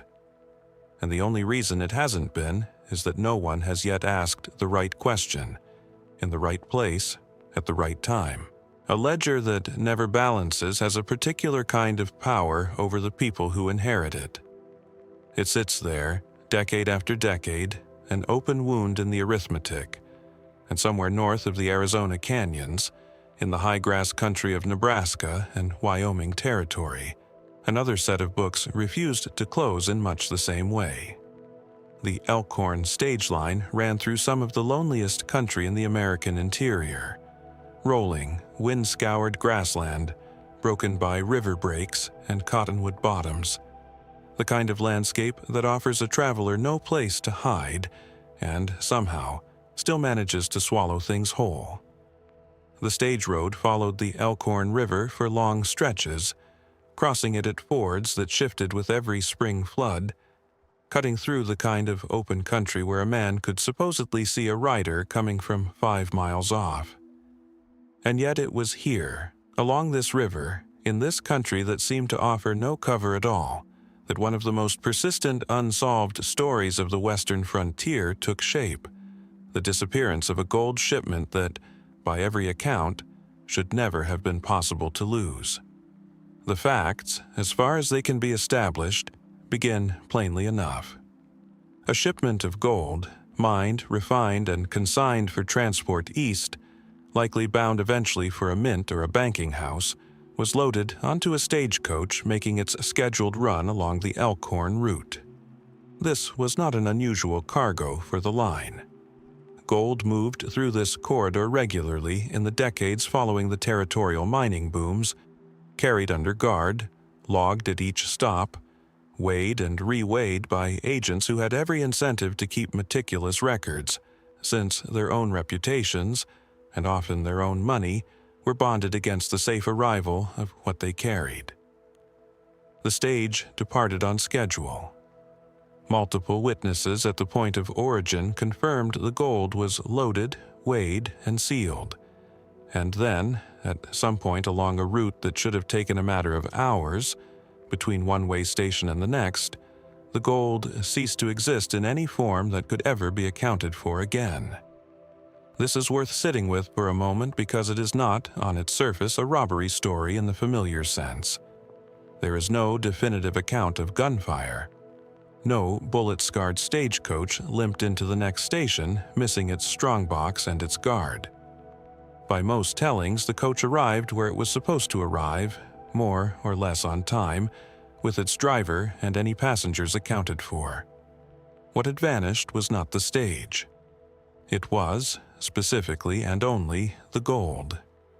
And whatever happened in between those two way stations has never been reconstructed to anyone's full satisfaction. How does a sealed, guarded shipment disappear from a moving vehicle without anyone aboard it noticing? The conventional explanation, the one that mine company investigators and Pinkerton agents reportedly favored at the time, is the one that requires the least imagination. An inside job. A guard, or perhaps more than one, complicit in a scheme worked out well before the stage ever left the loading dock. Under this reading, the gold was never actually transferred with the stage at all, swapped out for weighted decoys before departure, or quietly offloaded at a prearranged point along the route by someone with legitimate access to the strongbox and no need to force a lock or fire a shot. It is, in many ways, the least romantic possible answer. It requires no bandits in the breaks, no elaborate ambush, no supernatural vanishing act. Only a trusted employee, a private arrangement, and the ordinary human capacity for betrayal dressed up as competence. Most missing shipments in this era, when finally explained at all, were explained this way, and there is evidence that points toward it. Records suggest that at least one guard assigned to that run left the territory not long after. His departure never fully explained to his employer's satisfaction. His name surfacing years later in accounts from a mining camp several states away, spending, according to those who remembered him, rather more freely than his wages would have allowed. Is that proof? It is suggestive, certainly. But suggestion is not confirmation, and the man in question, if the stories about him are accurate, never spoke of the Elkhorn run again, taking whatever he knew to a grave that no researcher has ever definitively located. But there are elements of the Elkhorn case that resist this tidy explanation, and it is these elements that have kept the story circulating for well over a century. Accounts from the way station nearest the presumed point of disappearance describe something unusual in the days surrounding the stage's passage. Reports, second-hand and impossible to verify at this distance, of lights seen moving along the river bluffs at night, of unfamiliar riders passing through who asked pointed questions about the stage schedule and then were never seen again. Were these outlaws scouting the route in advance, the ordinary preparatory work of highway robbery? Almost certainly, if they existed at all in the way the stories describe. But no robbery in the conventional sense appears to have taken place. No confrontation, no report of shots fired, nothing recovered from any arrest that could be tied back to this specific shipment. If men were watching the road, what did they see that convinced them a stagecoach robbery, in the ordinary sense, was unnecessary? One theory, favored by some local historians more than by any documented investigation, suggests that the gold may never have made it fully aboard the stage in the first place, that a substitution occurred not during the run itself, but back at the mining office, where the pressures of an unstable local economy and rumors of an approaching bank failure may have given company officials their own reasons to make a shipment disappear on paper, while quietly redirecting the actual gold elsewhere, for reasons having nothing to do with theft and everything to do with survival. Under this reading, the robbery is a fiction, a convenient story laid over what was, in truth, an act of financial self-preservation by men who never intended for the gold to reach its stated destination at all. It is a theory that fits a certain kind of frontier logic, that in an economy built on trust, on paper promises backed by metal that had to physically exist somewhere, the temptation to make that metal disappear on your own terms before someone else could take it from you by force was sometimes simply too strong. Then there are the stories that drift further from anything a company ledger could ever confirm. Stories that speak not of embezzlement or ambush, but of the land itself.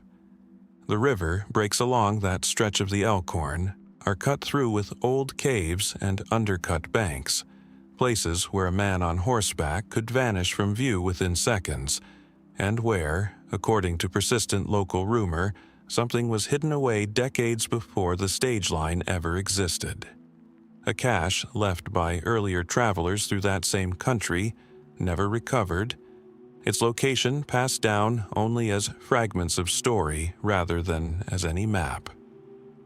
Did the gold from the stagecoach simply join whatever else was already hidden in those breaks, swallowed into a landscape that seems to have been accumulating unclaimed fortunes since long before any coach ever ran that road? It is impossible to know. The river has changed its course more than once since then, cutting new banks, burying old ones, rendering any precise search for a hiding place from that era an exercise in probability rather than certainty.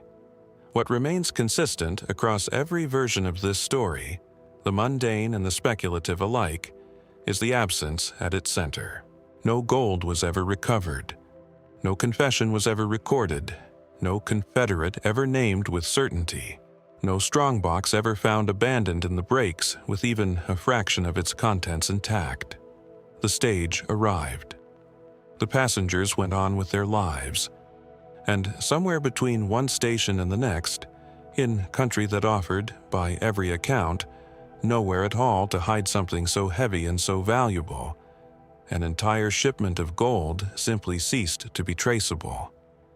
Perhaps the explanation really is as ordinary as a guard who saw his chance and took it, the gold long since melted down and spent in places no investigator ever thought to look. Or perhaps the river breaks along the Elkhorn are still holding on to something they were given more than a century ago, waiting, as that country seems content to wait, for someone to finally ask where the coach really slowed down, and why. Every outlaw story needs a name to hang itself on, and few names carried more weight across the New Mexico and Texas borderlands than that of Thomas Edward Ketchum. Black Jack, as he came to be known, a man whose reputation for train robbery was matched only by the persistent, unverifiable rumor that he had died without ever spending most of what he'd stolen. Folsom, New Mexico sits in the high country of the northeastern corner of the territory, a landscape of volcanic mesas and deep, brush-choked canyons cut by Turkey Creek and the dry Samarran River. It is quiet country now, sparsely populated, the kind of place where the wind carries farther than the eye can see, and the old rail grade still shows faintly in places where the tracks were long ago pulled up. But in the last years of the 19th century, this was Blackjack Ketchum's country, the terrain his gang used to stage some of the most audacious train robberies of the era, striking at the Colorado and Southern line where it passed through the isolated stretches between Folsom and Des Moines, then vanishing into canyon systems that offered exactly the kind of cover a fleeing outlaw required. Ketchum's criminal career, unlike so many frontier legends, is unusually well documented. He was captured, tried, and executed by hanging in Clayton, New Mexico in 1901, an event itself surrounded by a grim, well-attested footnote of frontier justice gone wrong, the mechanics of the gallows miscalculated in a way that left little room for myth-making about his death itself. What resists documentation, what has never been settled despite more than a century of searching, is the question of where the proceeds of his robberies actually went. This is worth pausing on because Ketchum was not a small-time operator. His gang's robberies, conducted primarily against the Colorado and Southern and the Atchison, Topeka, and Santa Fe lines, targeted express cars known to carry substantial sums.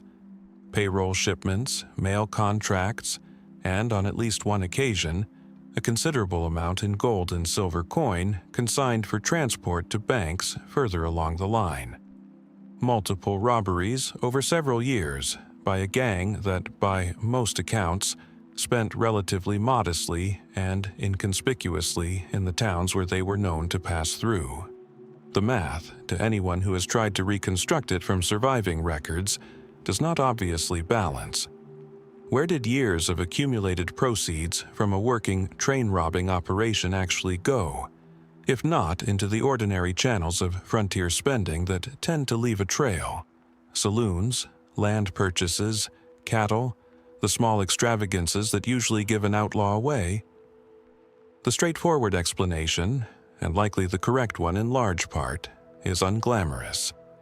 Gang proceeds were probably split among multiple men, several of whom were killed or captured before Ketchum's own end came, meaning whatever they carried individually died or was seized with them, dispersed into evidence rooms and unmarked graves rather than into any single hidden fortune. Some money was almost certainly spent in the ordinary way outlaws spent money, quickly, on drink and lodging in the company of men who asked no questions, in towns far enough from the robbery sites that no one connected the free-spending stranger to the express car robbed the week before. Under this reading, there is no treasure to find because there was, in any meaningful sense, no treasure left to hide. The legend outlived the money by decades, as legends tend to do, and yet the story persists, and it persists because of details that don't quite dissolve into that tidy accounting. Accounts from those who knew Ketchum, or claimed to, describe a man notably more careful and more calculating than the image of the reckless outlaw suggests. Someone who, by several tellings, spoke on more than one occasion of having put something away for the future, of not intending to ride the outlaw trail forever, of having plans beyond the next job. Was this simply the talk of a man building his own legend, the kind of boasting common to frontier criminals eager to be remembered as shrewder than their circumstances? Or did it reflect something closer to the truth, a portion of the gang's proceeds deliberately set aside, buried or cashed rather than spent, meant to fund a different life that his capture and execution ultimately prevented him from ever reaching? If such a cache exists, the geography itself offers no shortage of candidates. The canyon country around Turkey Creek and the dry Samarran is riddled with the kind of terrain that makes concealment almost effortless. Sandstone overhangs, brush-choked side canyons, old-line shacks and dugouts used by cowhands and outlaws alike, many of which have collapsed or been swallowed by erosion in the centuries since. Local rumor, passed down through ranching families in the area for generations, points to several specific locations. A rock formation here, a dry wash there, where something is said to have been buried, though no map, no letter, no deathbed confession has ever definitively confirmed a location. Ketchum himself, according to some accounts, made statements before his execution that hinted at knowledge he chose not to share, whether out of spite toward the authorities who had condemned him, or out of some final, stubborn allegiance to money he'd never intended anyone else to have. Did he take a location to the gallows with him deliberately? Or is that, too, simply the kind of story that attaches itself to any man executed while questions about his crimes remained unanswered? There is a further complication, one that pulls this story into stranger territory still. Ketchum's younger brother, Sam, was himself wounded and captured after a separate robbery attempt, dying of his injuries in custody before ever facing trial. Some researchers have suggested that any hidden proceeds may have been split or known between the two brothers, meaning that whatever Black Jack didn't disclose might have died with Sam as well, doubling the silence rather than resolving it. Two men, two potential holders of the same secret, both dead within a short span of each other, neither ever providing an account that satisfied investigators or, later, treasure hunters. It is the kind of detail that turns a single missing fortune into a genuinely layered puzzle. Not one silence to break, but two, neither of which left so much as a fragment of a clue that historians have been able to verify. Treasure seekers have combed the canyons around Folsom on and off for more than 100 years, drawn by exactly this kind of unresolved arithmetic. A documented criminal enterprise, a documented shortfall between what was stolen and what was ever seen spent, and a landscape that seems built specifically to keep such things hidden. Some have reported old excavations in the canyon walls that don't correspond to any known mining or ranching activity, shallow diggings long since collapsed, cut by hands that left no other record of who they were or what they were looking for. Are these the marks of previous searchers chasing the same rumor Ketchum himself may have started, deliberately or not? Or do they mark something closer to an actual attempt, made by someone who knew more than has ever come to light, to retrieve what was left behind? No definitive answer exists, and it may be that none ever will. The rail line Ketchum's gang once robbed is gone now, its grade barely visible in places, reclaimed by the same grass and brush that has reclaimed so much else of that country. The canyons remain largely unchanged, still offering the same kind of concealment they offered more than a century ago to men who understood, perhaps better than most, how easily this particular landscape could keep a secret. Was there ever a fortune to find, hidden by a man who meant to return for it and never got the chance? Or is the entire story simply the shape that legend takes around any outlaw whose crimes were documented more thoroughly than his conscience? A fortune that exists now only in the retelling, its real value having been spent unremarkably in towns and years no one thought to record. Somewhere in that canyon country, the answer may still be waiting in the dark, undisturbed, for someone to finally look in the right place. Wood weathers differently than stone. A grave marker cut from pine will silver and split within a generation, its lettering swallowed by cracks before anyone thinks to make a permanent record of what it once said. And in the corner of a hillside cemetery in Tombstone, Arizona, that particular kind of erasure has left behind not an answer, but a headstone that reads only, "Unknown." Boot Hill Cemetery sits on a low rise at the edge of town, its rows of graves marked in the popular imagination by the men who fell in the gunfight near the OK Corral. Names that have become so thoroughly woven into American frontier mythology that visitors sometimes forget the cemetery holds far more than those few famous dead. Most of the men and women buried there lived and died in complete obscurity, their names recorded, misspelled, or lost entirely depending on how much anyone cared to write down at the time. But among these forgotten graves is one that stands apart, not because of who is known to be buried there, but precisely because no one has ever been able to say.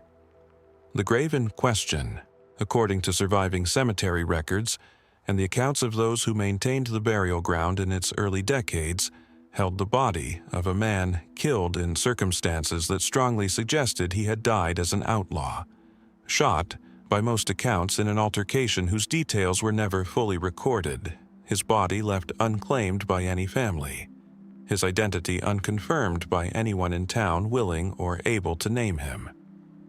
This was not, in itself, unusual for a boomtown cemetery. Frontier towns buried plenty of men whose names went to the grave with them. Drifters and gamblers and gunmen who arrived with no history anyone bothered to ask about and departed with none anyone thought to record.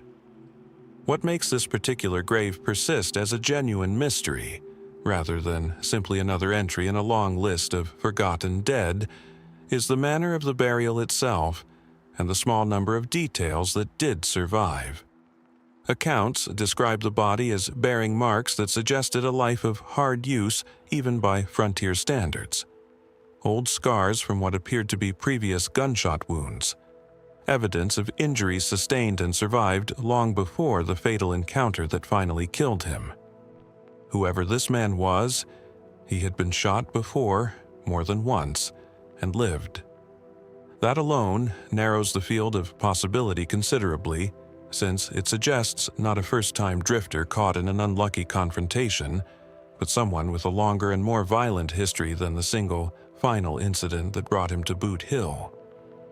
Why does that matter? Because a man who survives multiple gunshot wounds before his death is, in frontier terms, a man who was likely known somewhere, by name, by reputation, by the law in some other jurisdiction, even if not in Tombstone itself. And yet no one in town, according to the surviving accounts, ever stepped forward to identify him. No wanted poster was matched to his face. No family ever inquired. No fellow outlaw or former associate ever claimed the body or asked after his fate. For a town that thrived on gossip and reputation, where the identities of far less consequential men were recorded in exhaustive, sometimes gleeful detail by the local press. This silence is itself a kind of evidence, though evidence of what exactly remains difficult to say. The mainstream explanation is, as it usually is in these cases, the least dramatic. Tombstone in its boom years drew transient populations from across the territory and beyond, miners, gamblers, laborers, and yes, outlaws, many of whom had every reason to travel under names that were not their own, fleeing debts or warrants or simply reputations they preferred to leave behind in whatever territory they'd come from. A man killed under an assumed name, with no papers on his person and no one in town aware of his true identity, would simply be buried as unknown. His real name lost not through any conspiracy but through the ordinary friction of frontier anonymity. Under this reading, there is no deeper mystery here at all, only the sad, unremarkable fate of a man who had already erased his own past well before he ever arrived in Tombstone, for reasons that likely died with him and were never meant to be uncovered. And yet certain details recorded by those present at the time resist folding neatly into that explanation. Several accounts mention that the burial itself was arranged with unusual haste, and by parties whose specific identities were never clearly recorded. Not the town's usual undertaker, but individuals who appeared, handled the matter, and departed without leaving the kind of record that accompanied almost every other burial in that same cemetery during the same period. Was this simply the practical urgency of dealing with an unclaimed body in the summer heat, disposed of quickly by whoever happened to be available? Or does the haste suggest something closer to concealment? A burial conducted by men with their own reasons for wanting this particular body in the ground and this particular story closed as quickly as possible. There is also the matter of what, if anything, was buried alongside him. Cemetery lore and tombstone, passed down through generations of caretakers and amateur historians, includes persistent but unverifiable claims that personal effects were buried with the body rather than logged and held for potential identification, as was more typically the practice even for unknown men. If true, this would represent a meaningful deviation from ordinary procedure, the kind of decision that might reflect either simple carelessness in a chaotic boomtown or a more deliberate choice to ensure that whatever those effects might have revealed about his identity went into the ground with him rather than into any record that outsiders might later examine. Speculation about who this man might have been has, over the decades, attached itself to several figures from the outlaw ledgers of the era, men whose deaths were never definitively confirmed by contemporaries, whose final fates remain open questions in their own right, and who theoretically could have passed through Tombstone under an assumed name at roughly the right time. None of these connections have ever been substantiated by anything more concrete than plausible timing and the absence of a competing explanation. It is the nature of an unidentified grave that it becomes, over time, a kind of vessel for any unresolved outlaw story looking for an ending, a place where the missing pieces of several different mysteries might or might not actually converge. What remains, in the end, is simply the marker itself and the plain fact it commemorates. A man died violently, was buried without ceremony or name, and no one who might have known who he was ever came forward, then or since. Was his silence chosen, the final act of a man who had spent a violent life making sure his past could never catch up to him? Or was it simply the silence of circumstance, the ordinary erasure that swallowed so many transient lives in frontier towns built and abandoned within a single generation? The hillside where he rests offers no further clues, and the town that buried him kept whatever it knew to itself. Perhaps that was always the point. Every buried secret in this story so far has shared one quality: silence, in the end, being easier to keep than the truth. But there is a different kind of mystery altogether, one that unfolds not in what was hidden, but in what happened in full view of a crowd, recorded by witnesses, and still somehow left unresolved. It is the story of a man's death, watched by dozens, and yet debated for more than a century afterward. Clayton, New Mexico, in April of 1901, was a small railroad town, whose courthouse square became, for one morning, the site of an execution that would outlive its own headlines by generations. Thomas Edward Ketchum, Black Jack, the same outlaw whose rumored buried fortune still draws searchers into the canyon country to the west, was led to a specially built gallows to be hanged for the attempted robbery of a train, a capital offense at the time under territorial law.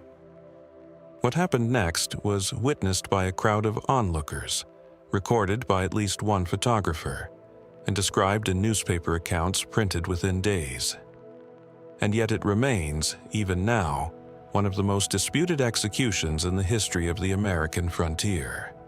The verified facts are grim and largely uncontested. Ketchum was hanged on a gallows that had been constructed specifically for his execution, following a trial in which he was convicted, controversially, under a law that many legal observers at the time considered to apply questionably to his specific crime. He had not successfully robbed the train in question, only attempted it, and the appropriateness of a capital sentence for an attempted robbery was debated even as it was carried out. When the trapdoor opened, the drop, by multiple contemporary accounts, resulted in complete decapitation, the rope's length miscalculated relative to Ketchum's weight, producing an outcome so severe that it shocked witnesses who had gathered expecting an ordinary hanging, and instead found themselves present for something considerably more gruesome. This much is documented, described in period newspapers, and generally accepted by historians as an accurate account of what occurred that morning. But it is precisely because so much of the event was witnessed and recorded that the questions surrounding it feel so persistent. How does an execution carried out by trained officials, using established methods, go wrong in such a specific and severe way? Was it truly miscalculation, or was something else at work? The mainstream explanation is one of simple, tragic error. The men responsible for calculating the drop length for a hanging worked from standardized tables that accounted for body weight, and it has been suggested that Ketchum, who had reportedly gained weight during his imprisonment awaiting execution, was heavier at the time of his death than the officials preparing the gallows accounted for. A drop calculated for a lighter man, applied to a heavier one, produces exactly the kind of catastrophic result that occurred. Not malice, not sabotage, simply an arithmetic failure in a system that left no room for error and received none of the careful oversight that might have caught the miscalculation beforehand. Under this reading, there is no mystery here at all, only incompetence, tragic but explicable, the kind of institutional failure that frontier justice was, by its nature, prone to. And yet, several details resist settling comfortably into that explanation. Accounts from the execution describe Ketchum as remarkably composed in his final moments, reportedly making statements to the assembled crowd that ranged from defiant to almost cheerful, a demeanor some witnesses found unsettling in a man who, whatever his crimes, was facing certain death within minutes. Was this simply bravado, the performance of a man determined not to show fear in his final public moment, or did it suggest something else? A man who believed, for reasons never fully explained, that the outcome of that morning might not go as officially planned.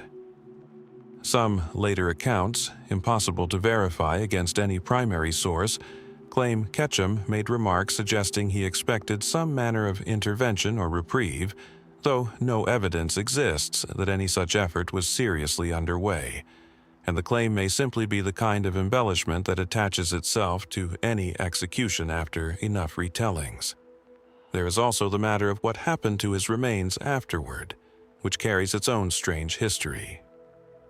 Following the decapitation, Ketchum's body was buried, but accounts differ, sometimes significantly, on the details of that burial and on what happened to his remains in the years that followed. Some records suggest his body was exhumed and reburied more than once, moved between locations for reasons that were not always clearly documented at the time. A pattern of disturbance unusual even by the standards of frontier burial practices, which were themselves often haphazard. Why would a body already subject to such a public and thoroughly documented death require repeated relocation? Was this simply the ordinary consequence of cemetery reorganization, common to small towns as they grew and changed over decades? Or does the pattern suggest something more deliberate? Some ongoing uncertainty or dispute about where, precisely, Ketchum's remains belonged, and who had the authority to decide?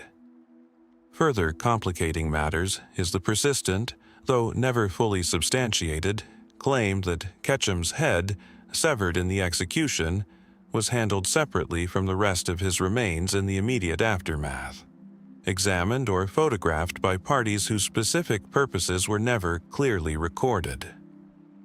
Frontier, medical, and forensic practices of the era were considerably less rigorous and considerably more curious than modern standards would permit, and it was not unheard of for the remains of notorious criminals to be subjected to various forms of examination, official and unofficial, before final burial. Whether anything of substance came from such examination, or whether the story exists at all beyond rumor, remains an open question, and it is one that has never been resolved by any surviving documentation that historians have been able to locate and verify. What draws people back to this story, more than a century later, is not really the question of whether the execution itself was mishandled. That much, however grim, seems well established. It is the smaller, harder-to-answer questions clustered around it. Why an already unusual execution generated such an unusually unsettled aftermath? Why a man's remains needed relocating more than once? Why the final moments of a condemned outlaw included words that some who heard them found impossible to fully explain away as simple bravado. Individually, none of these details amounts to much. Together, they form the outline of a story that resists the tidy closure its very public nature would seem to guarantee. Perhaps the entire aftermath really was nothing more than the accumulated disorganization of a small frontier town handling a difficult death as best it could. Its records incomplete simply because no one at the time thought posterity would care enough to ask. Or perhaps something about that April morning in Clayton was never fully explained to the crowd that gathered to watch it, and whatever that something was went into the ground with Ketchum, disturbed more than once, and settled, finally, into a silence no one has yet managed to break.